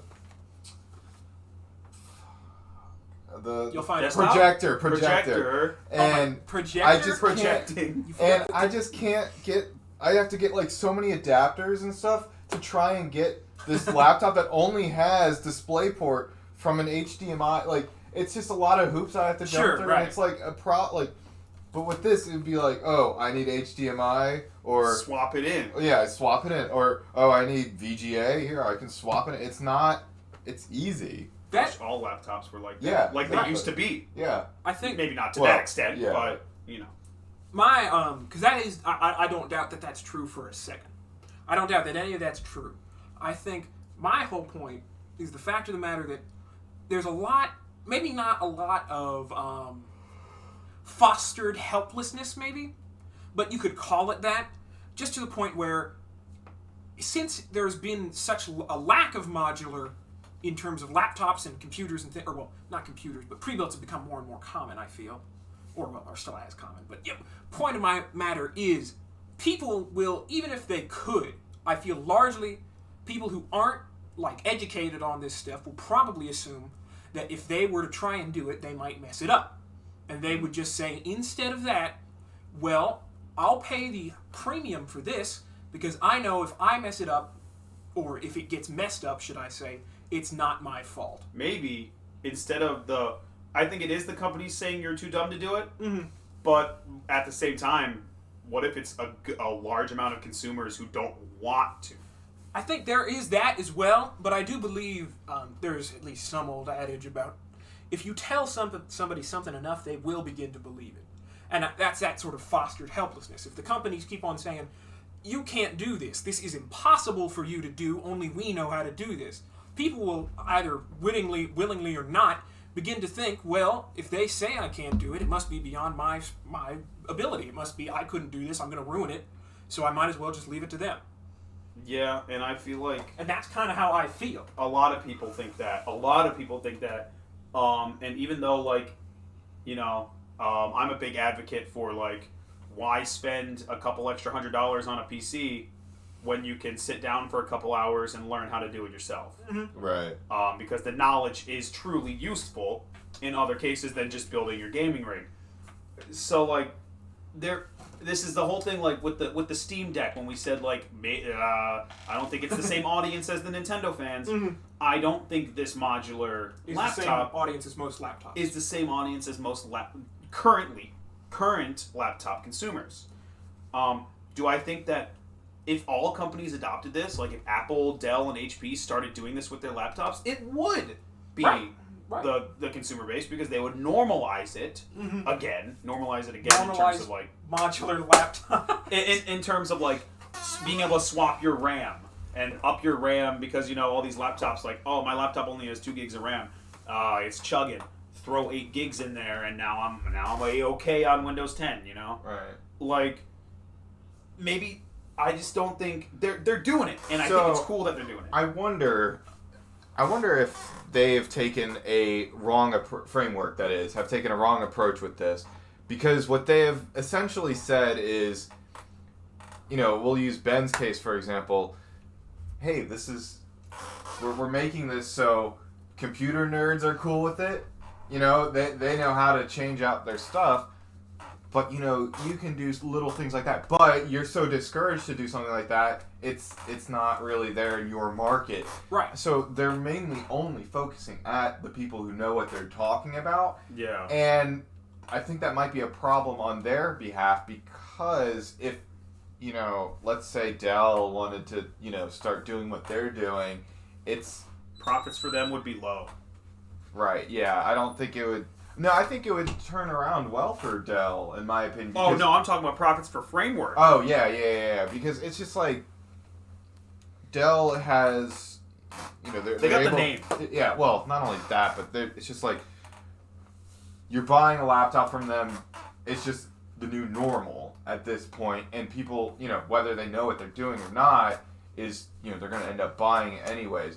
But with Framework, they're focusing on a specific audience that knows what they're talking about, and I think it's a problem. Well, they're trying to get to an audience that doesn't because of those written instructions. Because, you don't need to tell me how to swap RAM.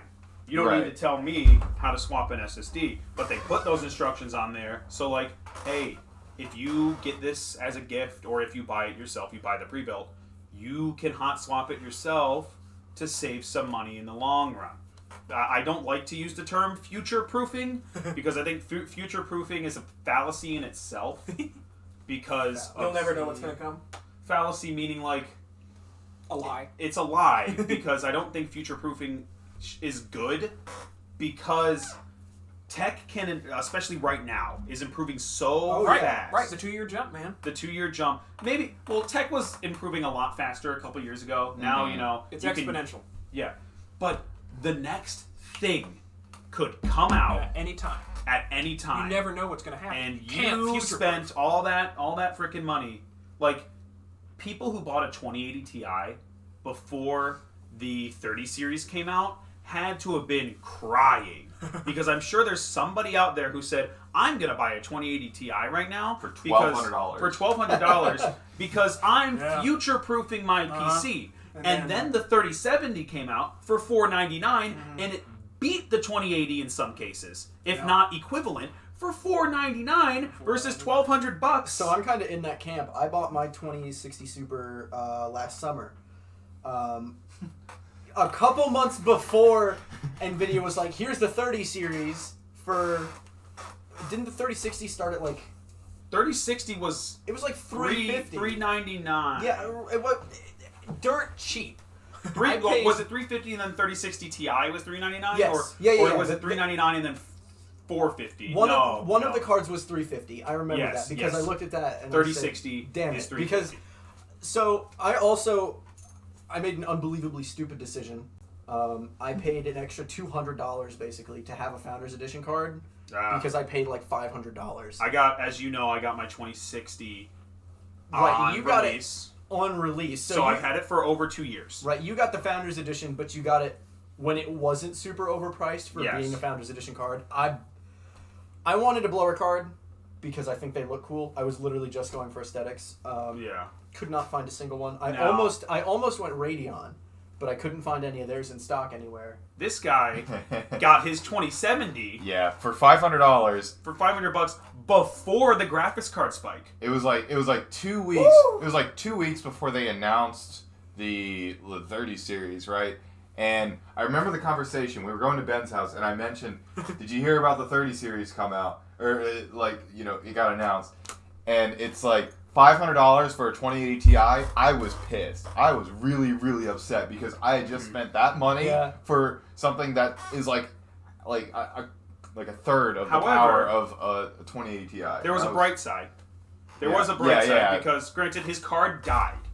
Yeah. Oh yeah. I forgot. So my 980 Ti died, and I was like, you know what? Instead of waiting two weeks to for this thing to get shipped back out and come back from EVGA, I was like, let's just go out and buy a 2070 or we went or to something. Microsoft. Buy a baller card. Drove to Micro Center, spent $500 on a new GPU, and I was. You were looking at like 2060s, but I said, dude, they've got a 2070 in stock. Yeah, and I just got a 20. And this was like right before graphics cards shot up. Yeah. That was right before the announcement of the 30 series, and when the announcement of the 30 series came out, scalpers came out, and cryptocurrency miners came back. You know what's crazy? Yeah. People were selling their 2080 Ti's for dirt cheap at the time. When the announcement for the 30 series came out, they were selling their 2080 Ti's for like $900, $800. They were. And they've shot back up. Right. Oh yeah, and then they went back up to like but I mean $2,000. the people that sold their cards thinking they'd be able to get a 30 series now. There was a Poor souls, truly. Yeah. Well, Linus did a Rate My Rig video, and like 4 or 5 of the people, I'm waiting on a 30 series. They said, yeah, I sold my 20 series when they announced the 30 series, and now I don't have a GPU. Of course, they work for Linus, so he can get one. He did say to a lot of the people that said like, I sold my 20 series and then 30 series got announced and now I don't have a GPU. A lot of those people, he did say, email us and we'll help you get any card because they're gamers. Rate They're My true Rig gamers. was not their employees, was it? No. That was like the online. A couple of their employees did send in. Well, I think the only employee that did was Madison, but she won the ROG Rig reboot a couple years ago. Yeah. So like, there's nothing to upgrade there. Right. Yeah. Like she already had like a. Madison works for them now. Yes, but she's their social media. social Yeah, media. yeah.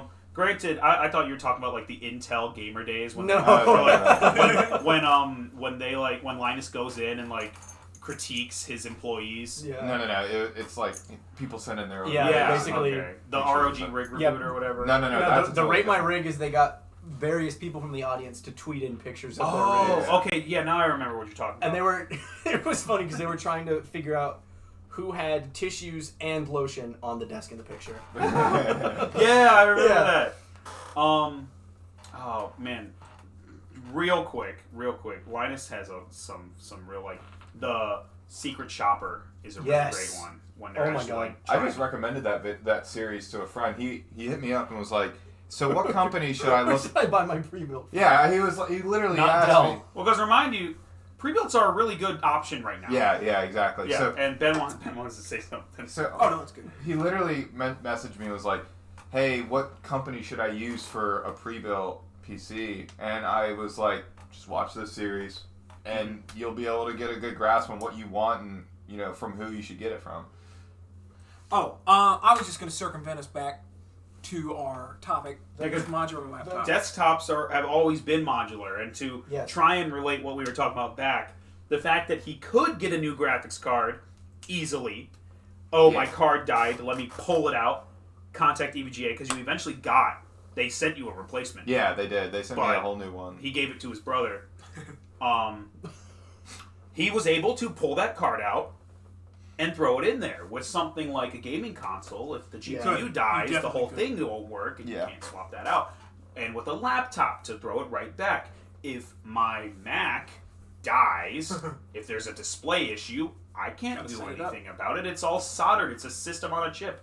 Mm-hmm. Granted, those M1 chips in the new Macs are really fast. They put it in the freaking iPad. They've got an iPad with 16 gigs of RAM. Oh my god! Mm-hmm. But the problem is it's still iPad OS. Yeah. So you don't have third-party. You can't sideload apps.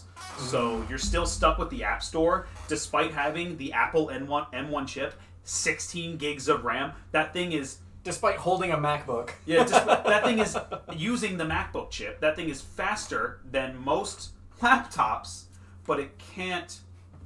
What?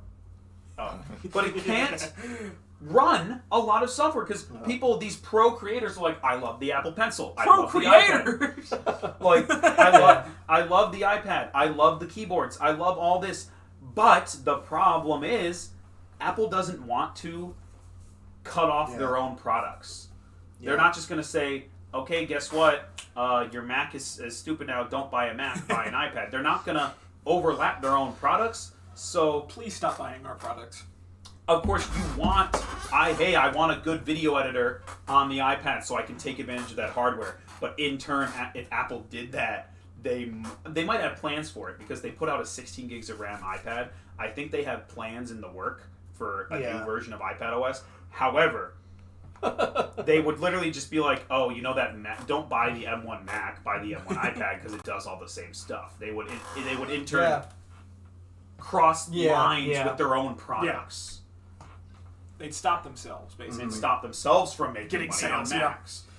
That's exactly like what you were saying. To bring it back to the Switch, when you were saying the reason that the Switch Lite can't dock is because if they did, why would you buy a Switch? Because you can get a dock for $50.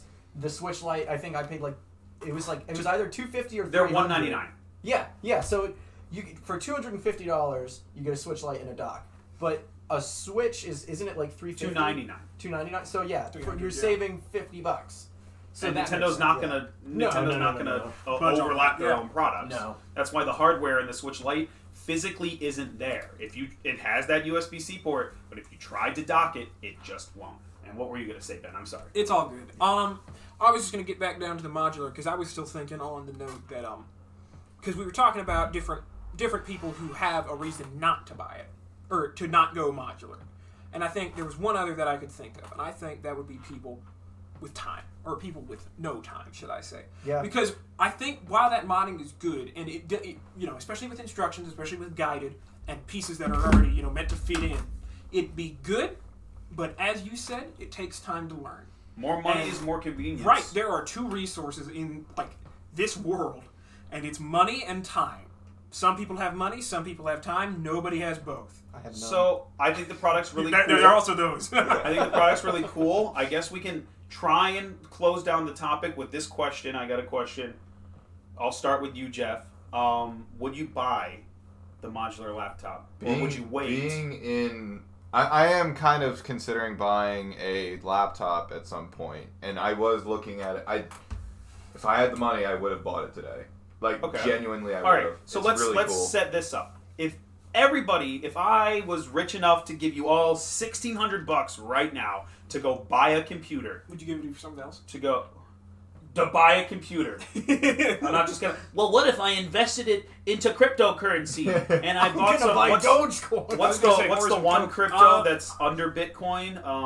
Ethereum. Ethereum. What if I invested into Ethereum and then in 4 years I have $50,000? But no. If I gave you $1,600 to buy a computer right now, go buy yourself a laptop. We're going to Florida, and you need a laptop, and you had the instant shipping. It just came right to you, okay? Because we leave tomorrow.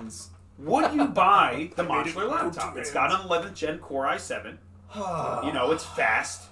Did you know it goes up to 64 gigabytes of RAM as well? There you go. And if you have that, Again, Linus said that because I was watching another Linus video. His editors had used 109 gigabytes of RAM at one time. Sheesh. So, it can go up to 64 gigs of RAM. There you go.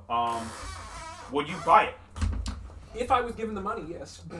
I mean, personally, I'm going to be honest, that kind of does remove a little bit of the severity from the situation in my book. Well, if you were in the market for a $1,600 laptop. Right. What I'm saying is, if I didn't have to pay for it, then sure I would. Okay. Fine.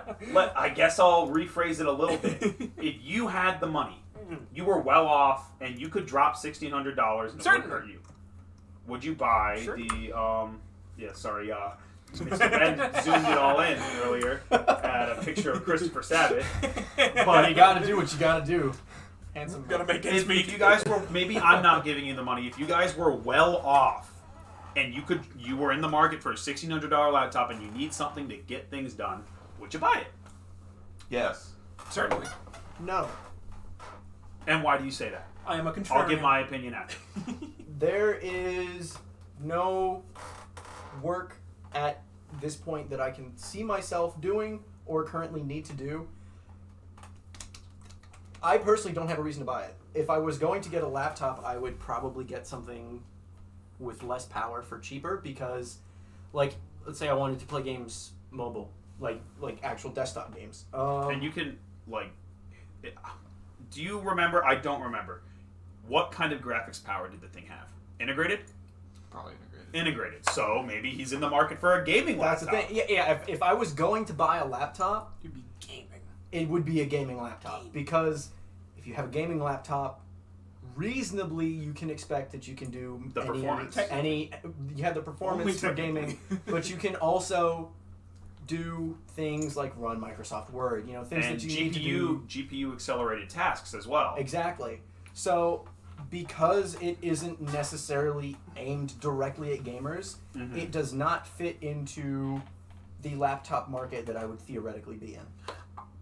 I was going to say, on that note, I think that I wasn't even thinking about this, but I think it would definitely, if we are talking future, this would definitely be of benefit to myself because, you know, currently, of course, I'm a student, more or less. Schoolboy. I know. And that, you know, of course, it's beneficial to students, you know, almost in every movie now, as opposed to having notebooks and paper, everybody has a laptop. Sure. For a good reason, because everybody uses a laptop now.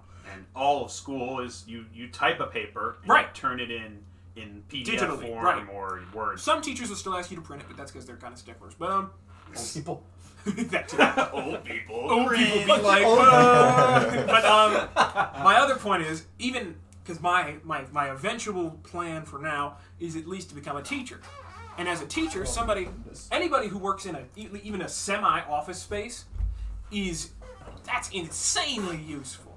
Because a lot of the time, you know, as nice as it would be for work to stay at work and home life to stay at home, that is never what happens. Work will always meld, and you'll always be grading papers, especially as like a teacher or something. And if you can take that laptop between the to and fro, especially with that high processing power, as well as have it be modular and not have those same other flaws. You could theoretically swap drives. You know, you can hot swap drives. You could theoretically have like a work drive and a personal drive. Have 2 copies and a of porn drive. Yeah.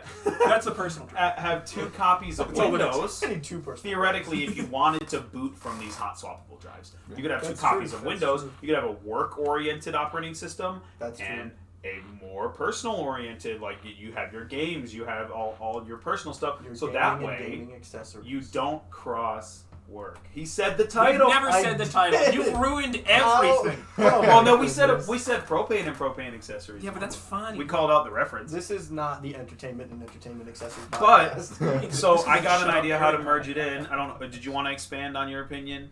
I think think we did. it's a really cool product. I like it. It's and, really cool.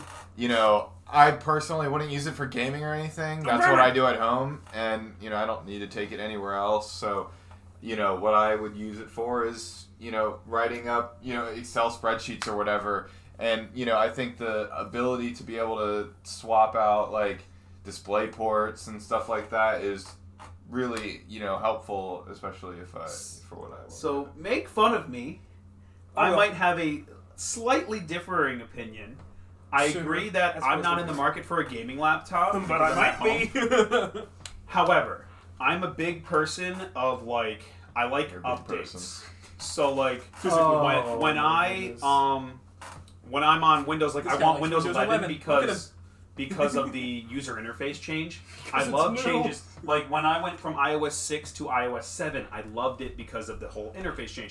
I've had Android phones because I like change. I've rearranged my entire room multiple times because I like change. So maybe, just maybe, if I had $1,600 to blow on a laptop, I might buy a Mac. Oh my god. This guy likes Macs. I'm leaving. Moving into the next Because topic. wait, let me reiterate. It's all Because come undone. looking at that M1 chip, that system on a chip, and how like they've gone away from Intel and how fast that thing is. It's not upgradable, granted, which is kind of dumb. I'm a big person on upgradability, which that product has. That's a big thing. However, maybe if it was macOS compatible, I'd just load macOS on it and do a Hackintosh type thing. But like that's one of the things. Like I kind of want to. I've never used macOS as a like a work operating system. I love Windows, but maybe I'm a person who likes a little bit of change every now and then. So I've seen that macOS can be very, very focused and very good for working. Definitely not for gaming. Right. But no Mac gaming. But this is why I've been like, oh, maybe if Linux gets better Steam support, maybe I'll switch over to Linux just because. And I've wanted to do like dual boot Windows and Linux just because I kind of like a breath of fresh air in my interfaces.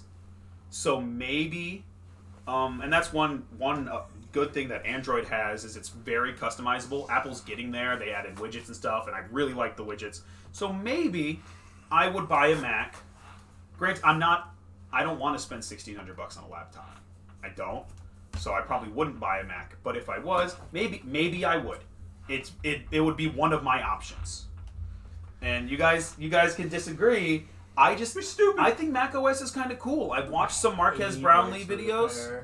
I'm just not love I will not tolerate iOS, any more differing opinions. iOS interface on the iPhone, and I don't like this. Like, I don't like change that much. Like, honestly, I think, iOS. I've used an iPhone since I was in 6th grade with my iPod. Loser.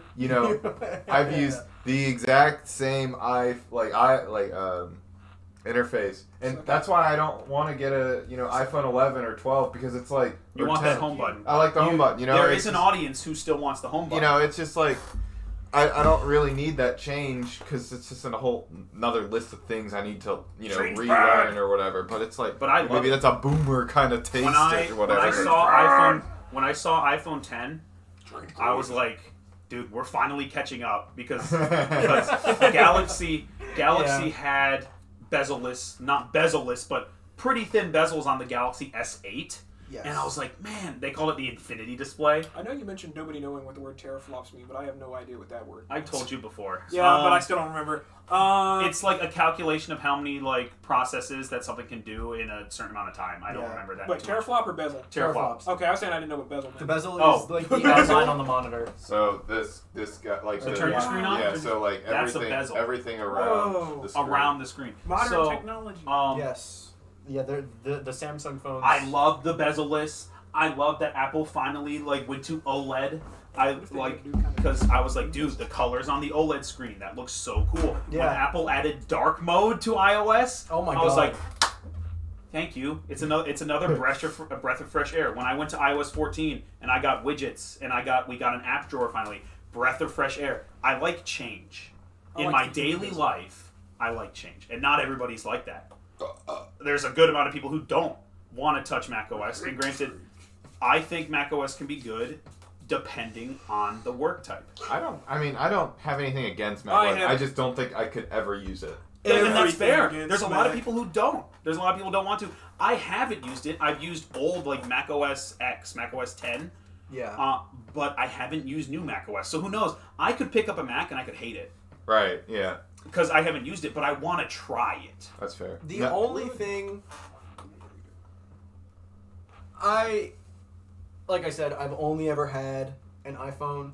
I had an iPod Touch. The thing that I like the most about an operating system like Windows is the user-friendliness. Freedom.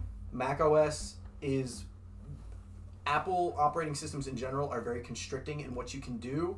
Windows is literally, you bought it, do what you want. Yeah, you're right. The only thing more like that is Linux. And macOS in its core, I think, is based off Linux.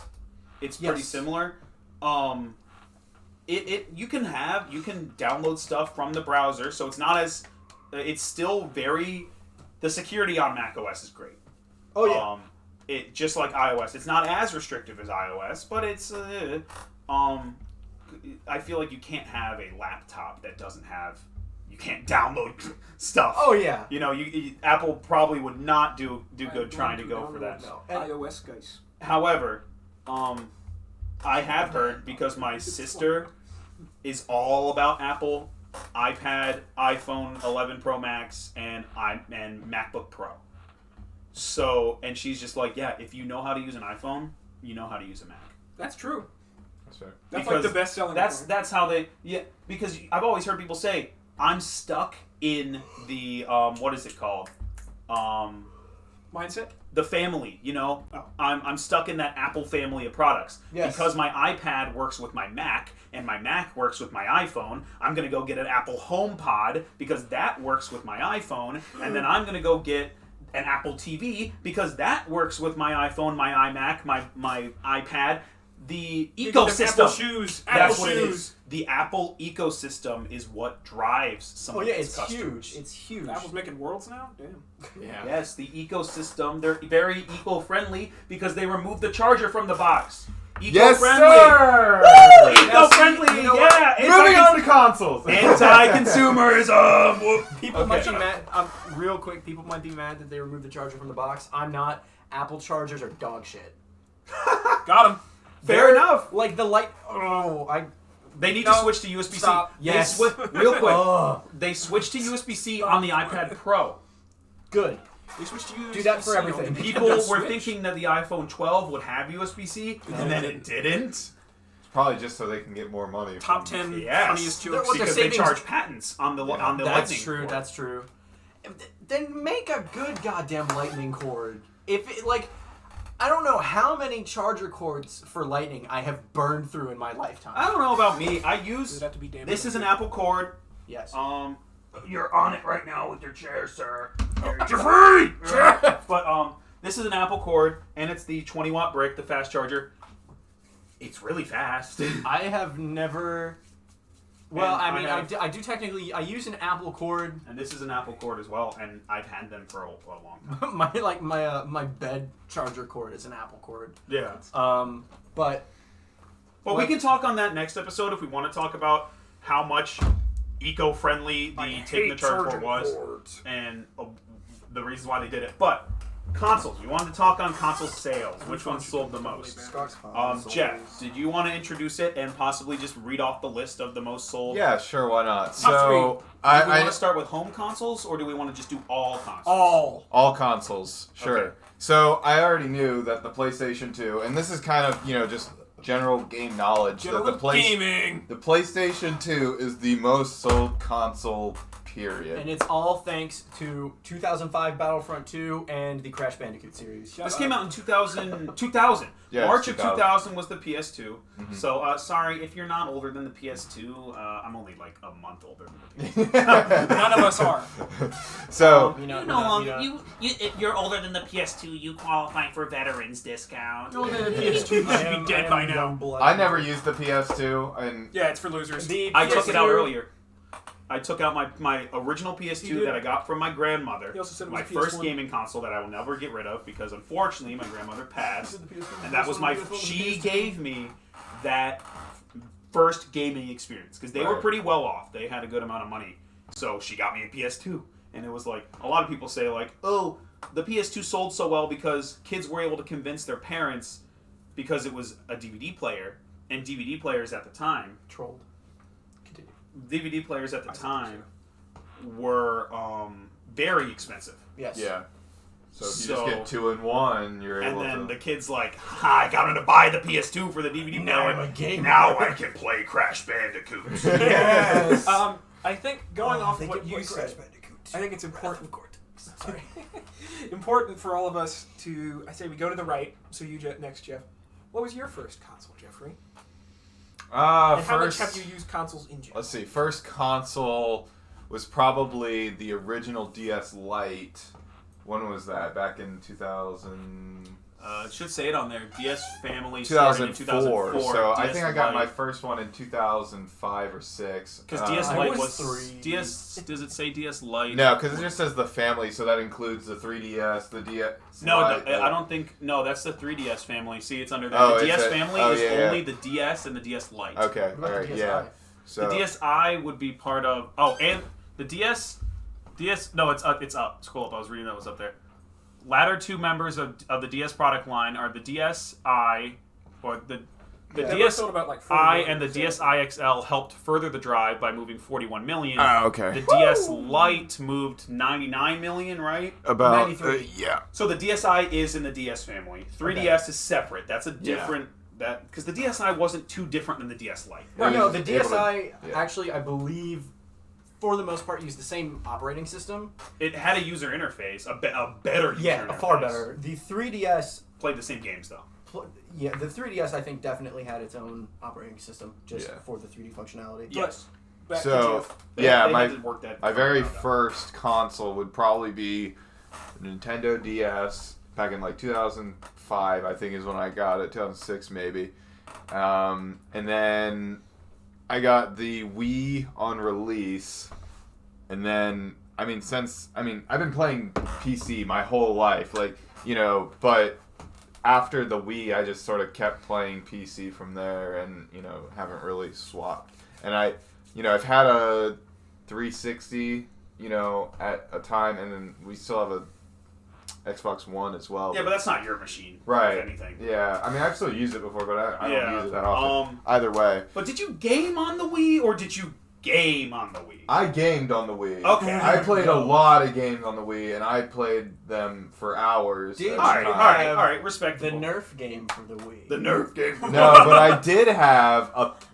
It was what was it? Tom Clancy's paintball game, I think. They had Very Call of Duty on the interesting. Wii too. They had Call of They Duty did. on the Wii. They technically had Call of Duty on They the had Wii. a couple. They It did? was not an enjoyable They experience. had No, more. no. They had more Call of Duties on the It was DS. more than enjoyable. They had more Call of Duties on the DS than they had on the Wii. Again, they technically had Call of Duty on the Yes. DS. It was not a fun It was experience. what we call technically playable. So I played a Anyways. lot of like Sonic Colors is getting a remaster, and I played that was a Wii exclusive. No, it was wasn't. Sonic Colors. It was on DS. Okay, that was a Nintendo exclusive then. Thank you. But mind you, I played the DS version. It's not the same game. Well, It almost never is. This is a different topic. Yeah, This is an entirely different topic. Like Sonic Colors on the DS, 2D, different developer, 2D sprite. Very interesting. This could be a cool topic for another time. Sonic Colors on the Wii, 3D, completely different levels, completely different final boss, completely different everything. I wouldn't call them the same game. I would call Sonic Colors on the DS Sonic Rush 3 because it was the same developers as Sonic Rush and Sonic Enhanced Rush edition. Adventures. So if anything, it was that gameplay. I do But, Sonic nerd. legitimately think, I'm not trying to get you to stop talking, I legitimately think that this could be an interesting topic because I had at least a couple games in my past where I bought it and it was an entirely different game just because it was on a different console. Yeah. yes, there was Sonic's done that again with the Sonic Unleashed on the PS2 and Wii, which I played. Oh yeah. Was different than the Sonic Unleashed on the PS3 and Xbox 360. Yes. It was an HD version that had completely different level design, completely Yes, different yes. gameplay. Maybe not completely different. 3D Sonic is Sonic, but still, it's like it was a better game. So, I remember watching Game Grumps played Sonic Unleashed, and I remember watching that. And I played Sonic Unleashed on the PS3 when I was like 6. So I had this vague. I remember the opening cutscene where the weird little creature gets an ice cream cone. Yeah. And then they got into the levels, and I was like, I immediately have no idea what this is. Were they playing the Wii and PS2 version? They were. I think they were playing PS2. Okay, but back on topic. So you were a Wii gamer. You weren't just a Wii gamer because there was that huge subset. Because remember, the Wii pushed how many units? Let's see. 100 million. About 101 100 million. Wii Sports is one of the best Biggest selling games, games. yeah. Because Like, it's in the top 10. They It's ridiculous. bundled it in with the console, so that counted as a sale. Well, I Yeah. think. Well, I don't think so. Not 'cause- all of them. Not all Not the all, consoles. but yes, it Later, was some. but after the Wii's release, they started bundling in Wii Sports. They did. I got Wii Sports. But Wii with mine. Sports is still.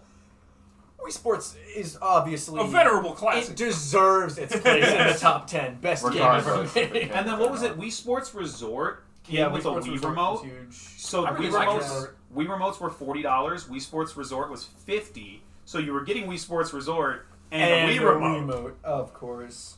Multiplayer, man. So no, I played a crap ton of Mario Kart Wii, Oh, Skylanders, Skyrim.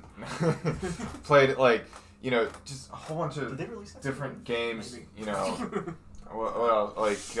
Tony Hawk games I played on the Wii. Tony Hawk I played Pro. Just some Dance. Madden games on the Wii as well. But no, I spent hours and hours on the Wii when I was younger, and it was just, I was a Wii gamer. Yeah, and ironically enough, that Wii was literally just a glorified GameCube. What?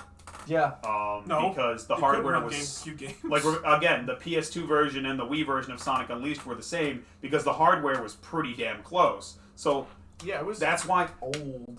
Did you know the PS2 being the most sold console with 155 million, they didn't stop selling the PS2 until like what was the last PS2 game was a FIFA game. Obviously, because they were FIFA 16 or something. Yeah, like 2016.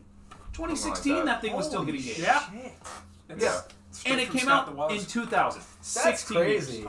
16 years. Wow. And granted, so the PS4 was out in 2016. Yeah. Oh, yeah. That's crazy. Because it's FIFA, they were just putting it on PS2, 3, and 4. Right. You know? They were just trying to get someone to buy it. Who realistically would buy it? GameCube and widescreen. He's right. The Wii was GameCube and basically widescreen. GameCube and widescreen. But And the Wii U was horizontal. So that's why the PS2 has so many units, not only because of the DVD perspective, but it's sold for so long. Because again, games like there was a lot of games, not just Sonic Unleashed, that had a PS2 and a PS3 version. Mm-hmm. Yeah. So they kept selling units. They kept pushing out units. The PS3 tried to do the same thing. What is that on the list? That's number With the PS3? 7. Yeah. The PS3 had a rough launch because they tried to do the same perspective of, hey, it's a DVD player. This time it was, hey, it's a Blu-ray player, but it's $500. It's also Blu-ray. Blu-ray really never took off. what? Well, Blu-ray took off now, but at the time there was didn't a mean anything, fight. yeah. There was a fight between Microsoft's HD DVD and Sony's Blu-ray, and what killed it was when Blockbuster said, we're only taking Blu-rays. We're only selling Blu-rays. We're not going to sell HD DVD because you needed a whole separate player. And that's why Blockbuster died. Well, Blockbuster died because of your No. Blockbuster We don't need. died because they refused the opportunity to acquire Netflix. Look, we Yes, don't need to that's go. right. into Yes, this. they we did, can talk because about at the time- dead Nobody's Blockbuster gonna is. pay for this We video. can beat the on demand. Blockbuster dead horse real soon. I remember. But again, but they caught up. They at the time, Xbox 360 was selling more because of the price hike. But then when the PS3 Slim came out and the price was down and the performance was better, they sold more.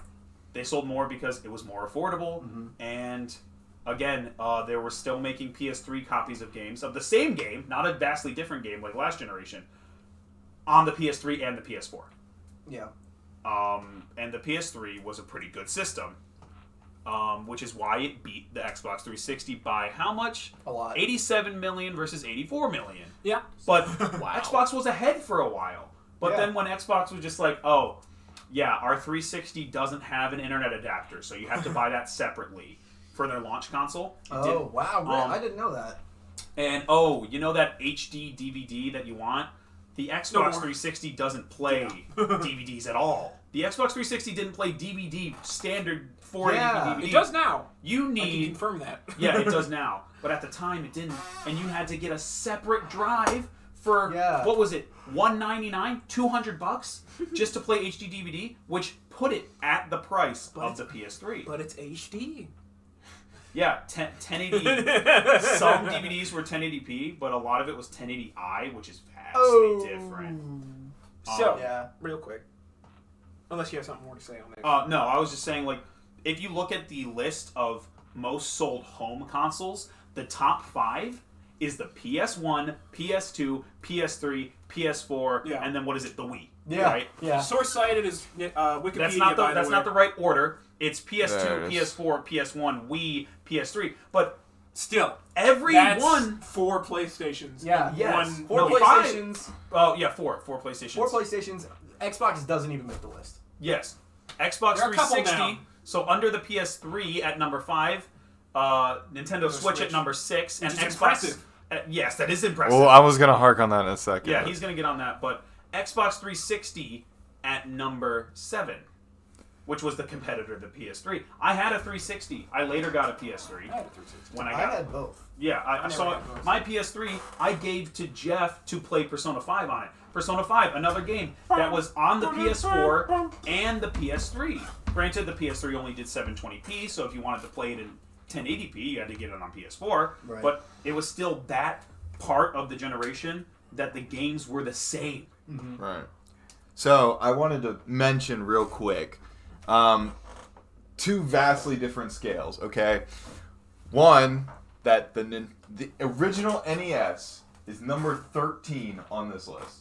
The The one from 1983 is still up there above the Xbox One, above the original Xbox, above. You're really loud. Oh, sorry. Above the N64, above. I mean, I guess like PlayStation 5, and they haven't really had much, but it's like that is ridiculous. That's hardware shortages. I feel like PS5 and okay. You know what? Here's a good question. How many units do you think the PS5 and Xbox Series S and X are going to sell?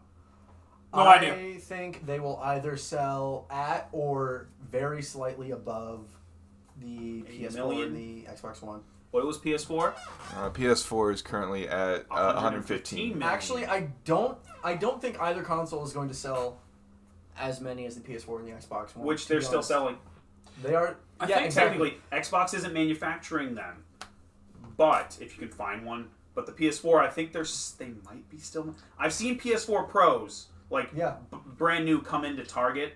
I don't think that I don't think the Xbox One and the Xbox Series X or S are going to sell, or the PS4 or PS5. Yeah. But I don't think the next gen consoles are going to sell anywhere near as well as they did in the past because I agree. The PS4 and the Xbox One aren't that far out of date. Most console games don't really need ray tracing. Comparatively to other consoles, they're not far out of date. I think for an entirely different reason, though. Comparative to PC, they are. I want to make a hot take here, okay? Console gaming Not sucks. this generation, but the next generation is going to be consoles' last generation. Because PCs are becoming just a lot more, people are getting more into PCs and PC gaming and realizing how much more they can do with their PCs as opposed to a console. That might be another reason why they might not sell as well. Yeah, my little brother actually. Which is what I'm saying. Mm-hmm. For Christmas, my dad had me build him his first rig, and I mean it's pretty outdated hardware. It's like a Ryzen 3, 4600G. 40 or 50? 40. There was a 4. Yeah. I thought they went from 3 to 5. Maybe. It's a 4600G. They're APUs, so right? The Ryzen 3s are APUs? Yes. Yeah. Which APUs have integrated graphics, by the way, Ben. And then I gave him my old 1050 Ti. Okay. So it's an older rig. It's a much older rig compared to what's now. But I mean, he's playing Doom Eternal. He's playing the Master Chief Collection. With consoles, when a game releases for a newer console, if you don't have the newest console, Cyberpunk, or like Breath of the Wild, I don't know why they released that for the Wii U, because it will make your Switch chug. That is a huge. Yeah, I've heard takes that people say because the Breath of the Wild was a Wii U game. It was developed for Wii U and it was a launch title for Switch. A lot of people were just like, yeah, I mean that's a Wii U game. But do I agree? No, I think the Switch had better hardware than me. I think that people say it's a Wii U game because it was developed for Wii U. Nintendo had to have known about the Switch. So they were probably developing Breath of the Wild with these hardware requirements in mind. Mind you. Even though the Wii U was the console that everybody had, because they were like, okay, we haven't released... I mean, I don't remember what the Zelda game before Breath of the Wild was. Was it Skyward Sword? I don't know. You're right. No. Minish Cap. It was on the 3DS. Minish Cap. There was some 3DS games like Four Sword. They did like a Four Sword thing. Four Swords was older. But this was like a different one. It was 3 of them. 3 swords. But, the red, blue, and the green one? Yes. Yeah, I don't know what that's called. Triforce Warriors or something like that. Triforce Heroes or something like that. Yeah. But was that a mainline Zelda game? No, I don't know. I mean a mainline Zelda game. I think the last one, it was either Skyward... The one with the moon? Twilight? No, that's the 3DS one. That was Majora's Mask. That was not a 3DS one. Oh, Majora's Mask was a remaster on the 3DS. That was a huge. Yeah, that was huge. Okay, so Breath of the Wild came out in 2017. The one before that, Wind Waker. It was Triforce Heroes. Triforce Heroes. Okay, nice. But that's not a mainline. What about Triforce Heroes? The one before that was A Link Between Worlds. Okay, And so then yeah, the one yeah, before yeah. that one was Skyward Sword. And Yeah, then that so- was Minish Cap. So Skyward Sword No, and then was- it's Spirit Tracks, and then Phantom Hourglass, and then Twilight Princess, and then it's Minish. Yeah! But out of the In main 2004. Ones, out of the main ones, it was like Skyward Sword was on the Wii. yeah, but Skyward Sword was on every console because that you could play that on the 3DS too. But the point is, Breath of the Wild was the first. They might have moved production over early on the Switch's production. That okay. too? He has an Yeah, that's so. Technically, it was at least at the beginning developed for the Wii U, but it's a Switch. They certainly. Well, yeah, mind you, that thing runs on docked mode at 900p. Now, could I make a comment? Yes. Jeffrey, Yes. I would like to attack your argument Yeah. real good. quick. I do agree that consoles are a dying breed. I don't. Yes. Yeah, I don't necessarily. But I don't think they're gonna die. I think consoles will, because I think what's the trend from what I've seen and what I understand, consoles are getting closer and closer to being more and more akin to PCs, except designed just for games. And while that is certainly not a good streaming. angle, And streaming. And streaming. Remember, Xbox tried to market the Xbox One as they called it Xbox One because they wanted it to be your one device for your TV, your Netflix. They were trying to market it towards that's why it was always online. How self-centered is that? Yeah, Xbox One. This is your only device, no more. Yeah, but continue. My whole point is, I think that I don't really think you'll ever have a console that's going to run Word. Like, I don't think that's reasonable. But I do think consoles are going to get closer and closer to just being PCs, if not PCs with a controller. And I think that just seems more probable, not because the logical decision would probably be to cut costs and just say, consoles are impractical now, no more. But They're not going to want to. They're gonna right, ride the that logical train as long decision as they for can. them is that we're still making money off consoles. If we can compete with the computers, at least hardware-wise, we're already established names. But That's that's true. well, They're that's gonna what I'm start saying. using- But that's what I'm saying though. If the 5 and the Series X don't do nearly as well as the PS4 and Xbox One did, I think next console because they're gonna realize, oh, these people, especially Microsoft, since they're in the PC market themselves. Yeah, they're being very consumer friendly. Well, I was just saying they do PCs and stuff. They definitely have seen a trend where Sure. more people are buying PCs I and less people are buying an Xbox. Yeah, they Next wouldn't- to is like They wouldn't put Game Pass on PC I if they do didn't think- know they were going to make more Right, money. exactly. They've got analytics. They've got Right. Microsoft is huge. They had to Right. have people that said, "Okay, we ran the numbers. We should put Game Pass on PC because it's going to make us more money than if we only gave these games to Xbox users." Yeah. Now, I do think I can see a point where if Sony isn't exactly in that same exact See, they don't have in the same seat, so they might continue to just keep making consoles just They've because. sold well. Right? Yeah, they've obviously. they are sold more well. of an established name than Xbox is console-wise. Yes. Right. Oh yeah, no, they're a juggernaut when it comes to consoles. But then the only reason I can see Microsoft staying in is because Sony's staying in and To compete. Right, to compete. yeah. So I can see it. Oh, they keep having this back and forth. They just keep trying to make Imagine it. if Sony had a monopoly of the console market. But it's like. First off, be illegal. But Yeah, it's just 'cause- like I raise you, Disney.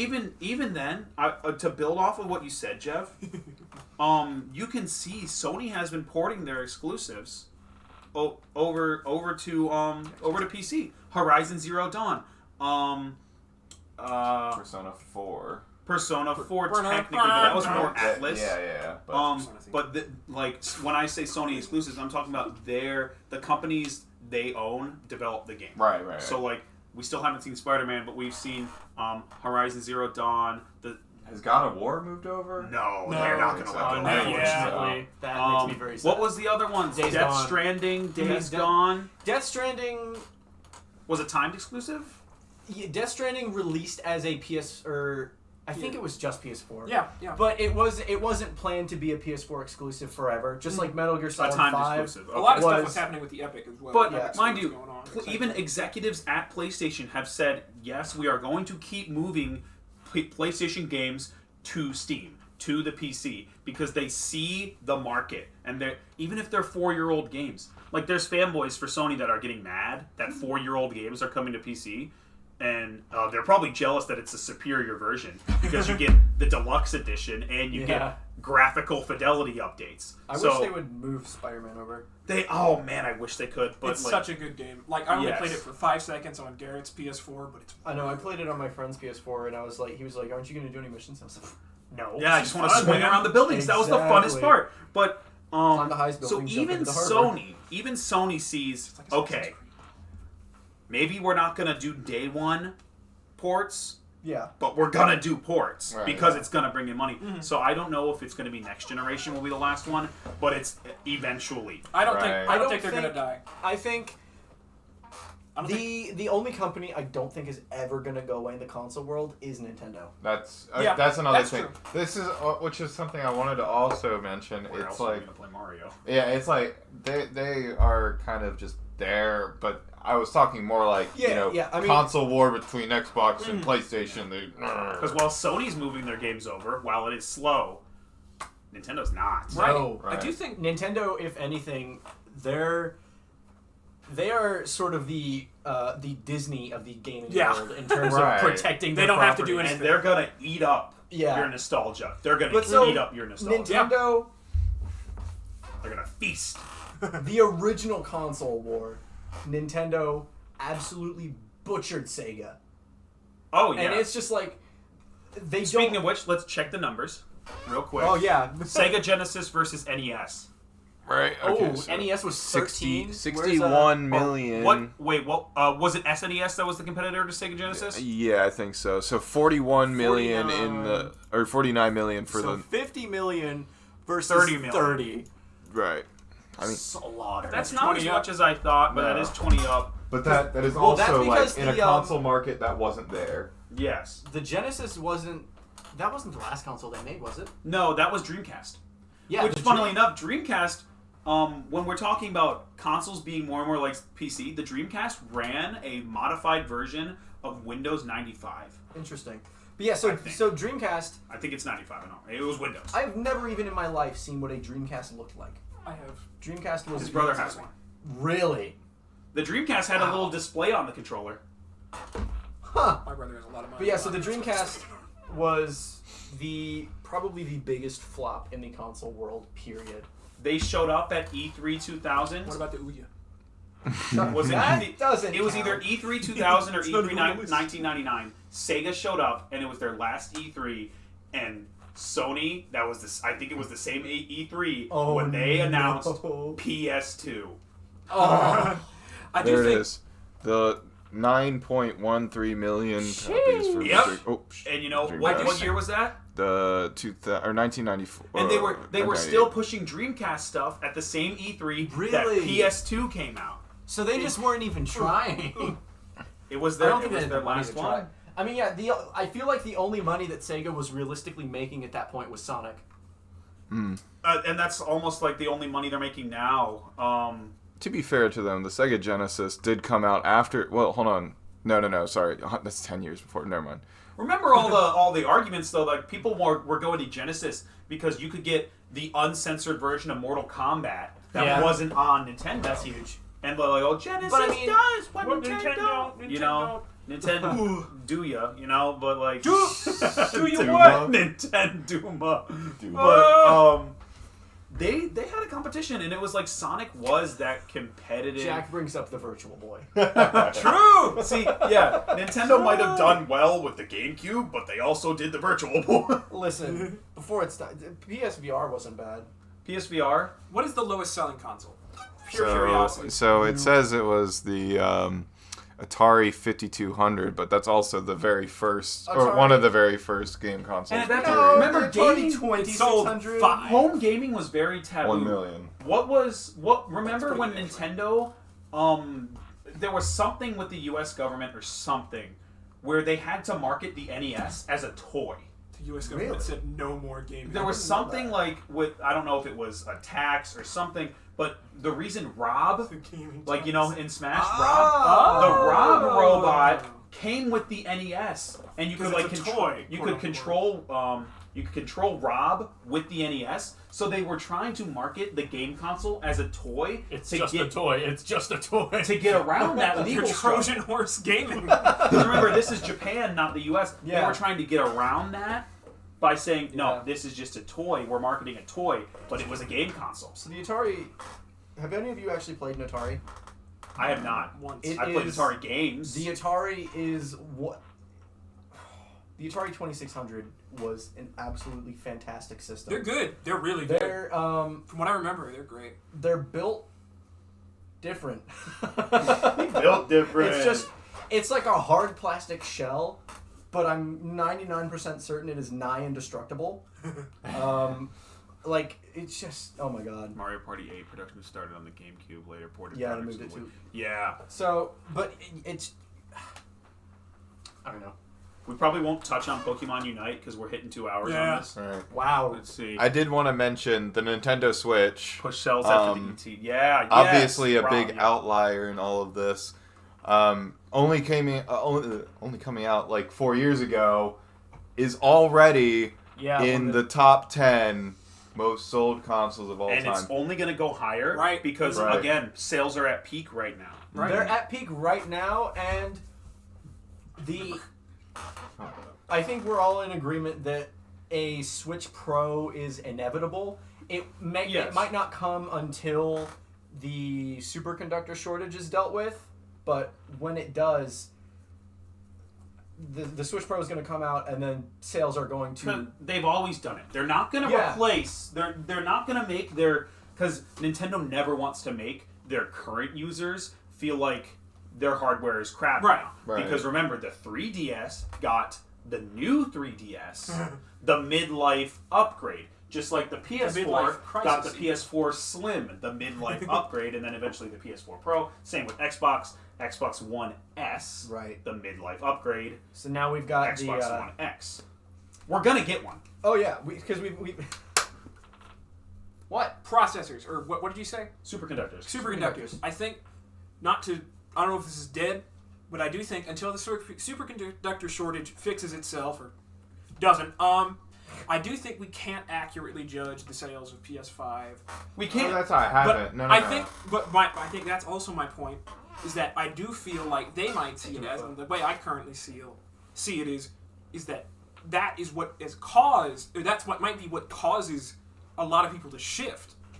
Because Right. while graphics cards are no doubt down, pre-builts Pre-builts are still readily available. Right. Meaning that there is a good reason to switch to PC if you were going And to it's use not them. like you even need to learn all the, Right. like what we learned, to build our computers. Most it's people like, know how to use a computer. right, they like, know, I they think- just know how to plug it in, because that's literally what it Yeah, is. just with a take pre-built. the packing stuff out. Yeah.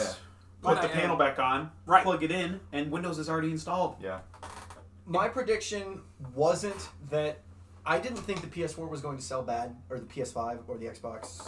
I think it's once they're in stock. I think the PS5 specifically, maybe more than the Xbox.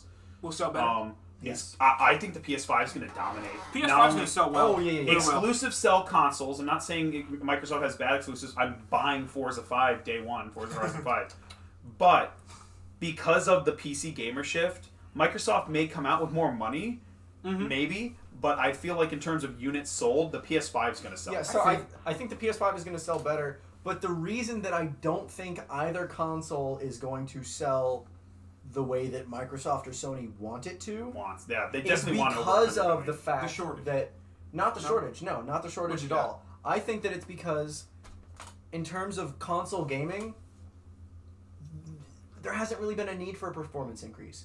Games for consoles aren't necessarily the increase in graphics in games on consoles is not the same as on PC. Well, the performance is there. The PS5 PS5 is doing real good. is doing really good in terms of performance. They're getting Yeah. 4K at solid. But I get frame what rates. Harry's saying, is the fact that that hasn't been a factor before. Exactly. What I don't think that people care. I think console gamers don't care. That's what they say until they have it. They say they don't care because they don't have it. Then when they do have it, then they rub it in your face. But if they don't need it, why would they buy it? Is what I'm getting at. If they don't have it and they say they don't need it, then where's the drive for them to go out and buy a $500 console Because that's going to play the same games I've that they're seen playing people. now? I watched a video of a guy who brought a 3080 PC build, Ryzen 7 maybe, I don't remember, a really high-end PC, to a PS5 pre-order line, and he said, "I will give you this gaming monitor, 144 hertz, keyboard, mouse, and this 3080 PC for your PS5 pre-order." And there was only one person who said yes. One. There was another. He made away like a bandit. And you know who the guy who said yes? He had 2 PS5 pre-orders. So the only person who said yes was the person who was already guaranteed another PS5. He was going to get 2, and I heard people say, "Nah, man, I got to stay loyal to the brand." Or, "Man, I've been with PlayStation since the beginning." Those names are more powerful than you'll ever realize. Yeah. Like stuff, especially you could link it back to Intel. I feel like some people will argue that people have been using Intel for i7 years. is good because It's Intel. trustworthy. I'm about to That's derail what they the say. whole podcast by moving into power tools. No Maybe more we power can talk tools. on that on the Florida one. We are hitting like 2 hours. Real of quick, I power wanted to podcast. mention, I think a lot of the sales of, consoles in general come off of that initial release.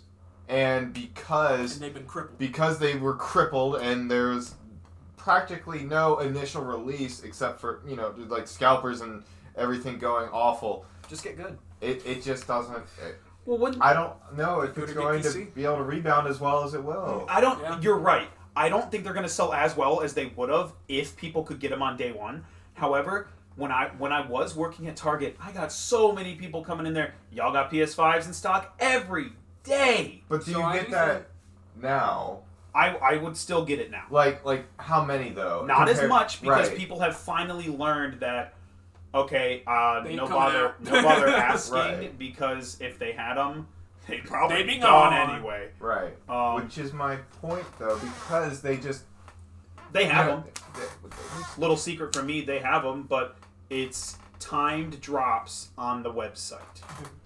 They have them. I was back there. PS4. They have them, but PS5. they're dropping them in Penis in vibe. bursts. When new PS5s come in on the truck, they drop the stock, and then the new ones will come into the stock room, and the older ones, not older, but Right. the current stock will drop online. People will buy them. Then they have more PS5s. Then next week those will drop. Then new consoles will come in. Next week those It's a will little drop. bit of fostered exclusivity, which is pretty smart from a There was business problems standpoint. at a Walmart because the manager was hiding PS5s in the automotive section, and people found out. And let me just say, those people walked out with PS5s because they called corporate. I found myself a PS5. I'm gonna. The scarcity could sell more units. It Like, could. oh, they're available.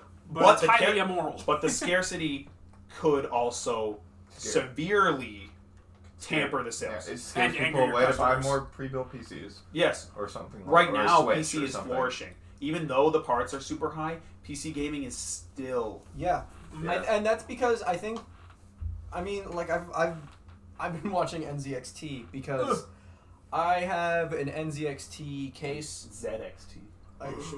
British I people. love NZXTs. Like they're They make some slick cases. I bought him an NZXT they're case. Oh, I have an NZXT case. Yes. what's their Shit. cam? They're And- like and they're- their software? It's Yeah, fantastic. even though I'm not running any NZXT stuff, I have CAM installed. Yeah, so I have their full lighting rig. When I built my computer, I originally bought some like knockoff brand fans, and then I actually went and bought their Air RGB because of their cam software. It's so very good. And for the longest time, I wanted to get one of their motherboards because they have a tray. Not a tray, but it's like a plate that basically gets screwed onto the motherboard that hides the actual PCB, and it's just like NZXT branding.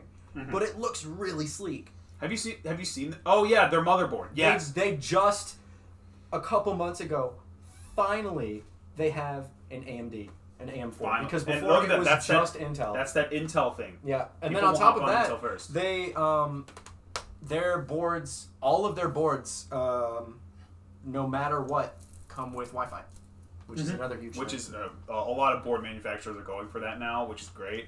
I'm on Ethernet. I don't have a Wi-Fi card. I have a USB Wi-Fi. Oh, lucky you. Yeah, I have yeah. USB Wi-Fi too. I haven't been able to convince my dad to let me move the router into my room. Yeah. I was able to convince because as of right now, I'm gonna try and move soon. But as of right now, I was like, oh hey, you guys are working from home now. We could put the router upstairs In somebody's room. Yes. However, that's just what we talk. Corsair and Logitech also have some really nice interfaces for their products. Yeah. That's why I keep buying Logitech products, And because that's I love their Logitech G Hub. I have Corsair RAM, Corsair RGB Vengeance Pro RAM, Corsair water cooler, Corsair fans. I had a Corsair keyboard. I still have a Corsair mouse. I have a Razer keyboard because I got it for a really good price. Yeah, But, I just bought the Corsair Nightsword.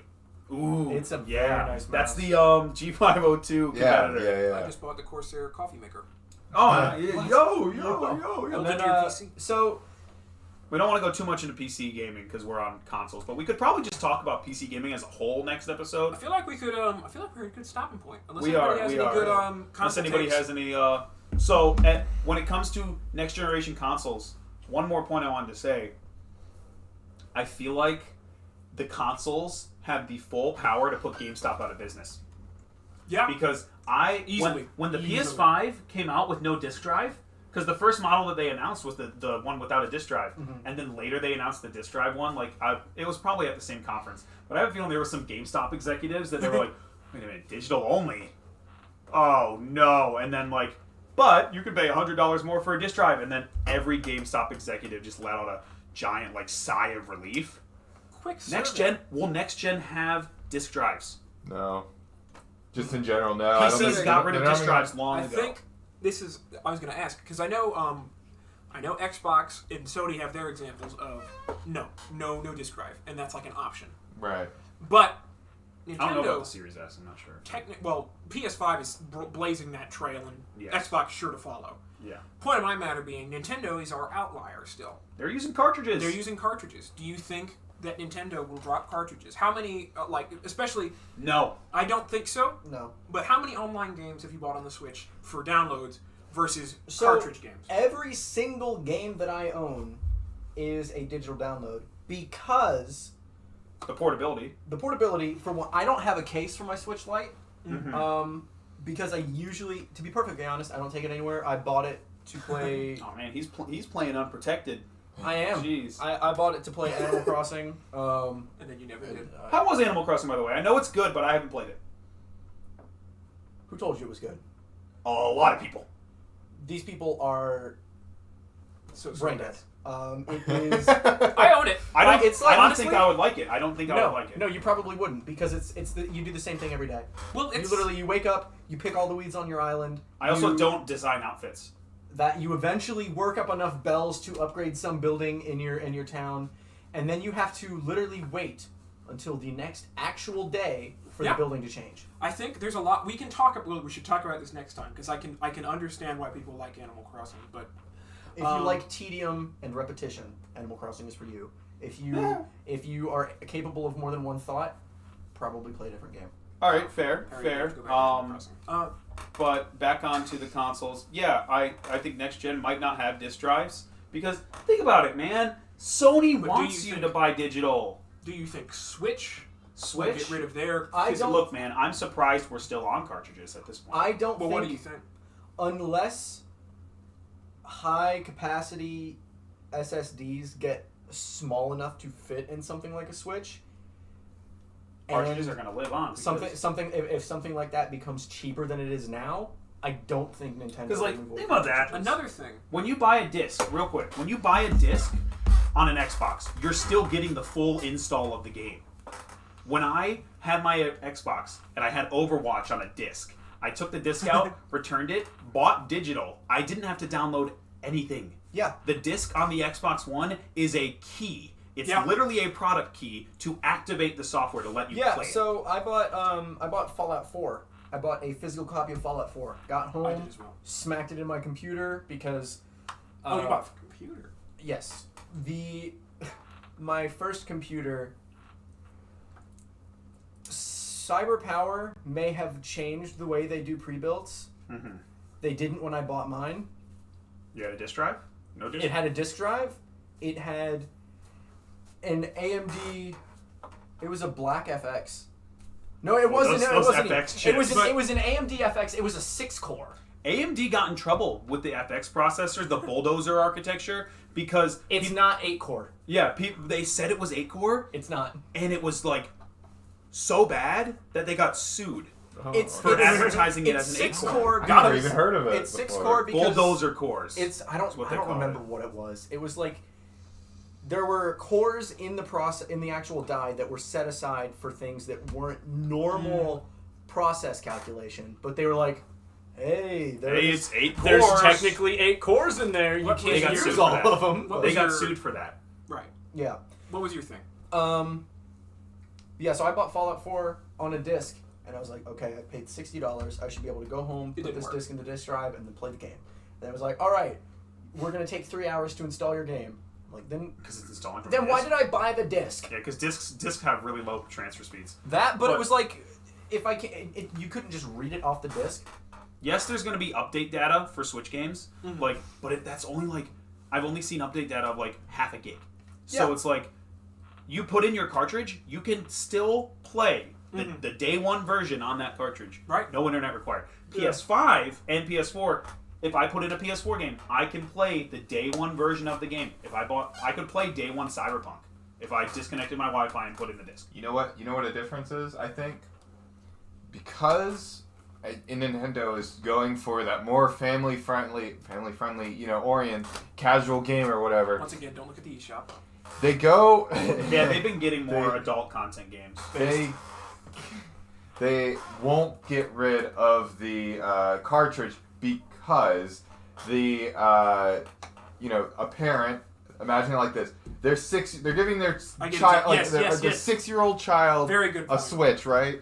They're not going to give their child their Unfair credit access, card right. and And put it in on the Switch because Put it on the the Switch. child will just buy stuff. Yes. Exactly. So And they Christmas. buy Christmas I, gifts. birthday. physical, like I will admit, something that I am full well known to because I had consoles for a long time as opposed to PCs. Whenever I'd get a game, I would be like twice as excited To open up a physical release. to open up it because it's just so much more. It It's gives like, you wow, you got me this game. yeah, Instead as of, opposed to a thanks code. for the $60 Right. Xbox card. You're going to have no idea what game I buy with it. So it's not I'm as going to buy personal. Right. It's not as interpersonal. Right. It's not. like Dan did. But it's not as interpersonal with like, here's a Steam gift card. I'll still do it. But like, I've had parents at the store who are like, so this Nintendo card, can he like buy whatever he wants with it? Yeah. Oh, okay. I guess here you go. Swipe the card. You can always buy it for them, of course, with the Nintendo But I card. also Once see, again, I see so many more people come in and like, all right, little Jimmy, what game do you right? want? It's Right. such a it gives because kids. I mean, I think kids can come to understand electric interface pretty Yeah. easily. And then, Right. funny But story, it's so the much kid more. pointed at Mortal Kombat and Yeah. was like, I want this game. And I'm like, ah. Right. You don't have that. You don't have Right. that same level of interaction between. There pointed at is. some It's other kind of like game, you too. could consider parents a middleman, and technically for the child's betterment as opposed to any sort of personal gain of the parents. But if you don't have that go-between where it's like, sort of like, oh hey, I want to buy this game. No, that's no. No, that's rated M. That's what the ratings are for too. A lot Right. of parents will just be like, but on the contrary, some parents will just be like, okay, GTA 5, all right, ching, here you go, son. I don't think 6-year-olds should. I be usually playing have to make GTA an 5. argument, but They I was are. more But, older than 6. when I got back GTA. to what we were saying. Yeah, I think Nintendo will stay with physical releases. And I I think don't think there's any. I was gonna give a follow-up. Do you ever think? because it's also a portable console. And I think this is a big question that we might even have to touch on next time.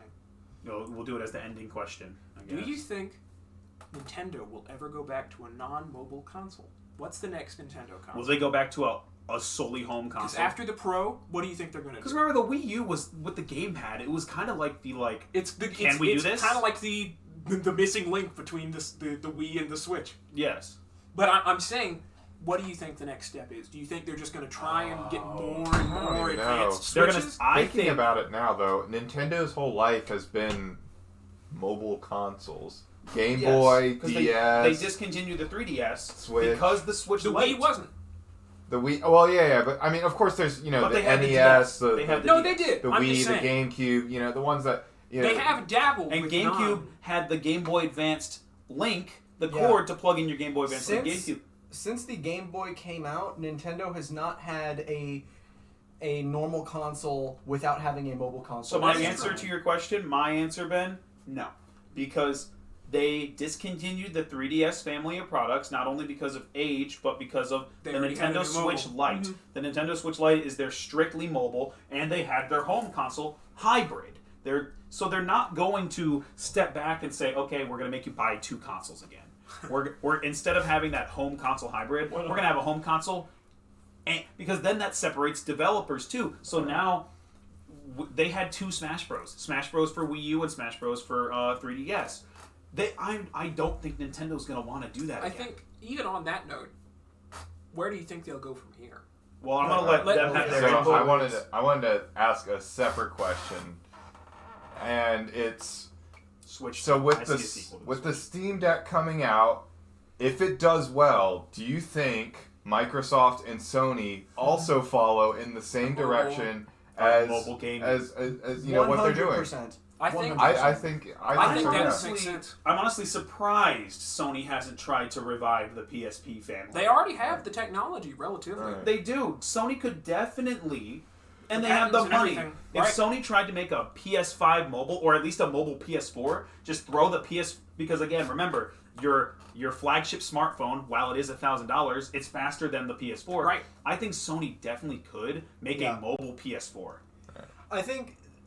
I do think it's interesting that Sony hasn't, because Sony and Microsoft are absolutely gargantuan. Yeah. It is ridiculous that neither of them have decided, hey, let's take a risk. Let's put out a mobile device. I mean, Sony did before with the PS Vita, and the PS Vita bombed. Xbox wants to. They're already doing xCloud. They're trying to get it on smartphones. They're trying. I wonder if they're developing it now because of this. The Switch is relatively new and relatively new technology, I guess. But the growth of it is insane, right? I wouldn't be surprised if there's some work really under the successful. covers. Right. That's what I'm saying.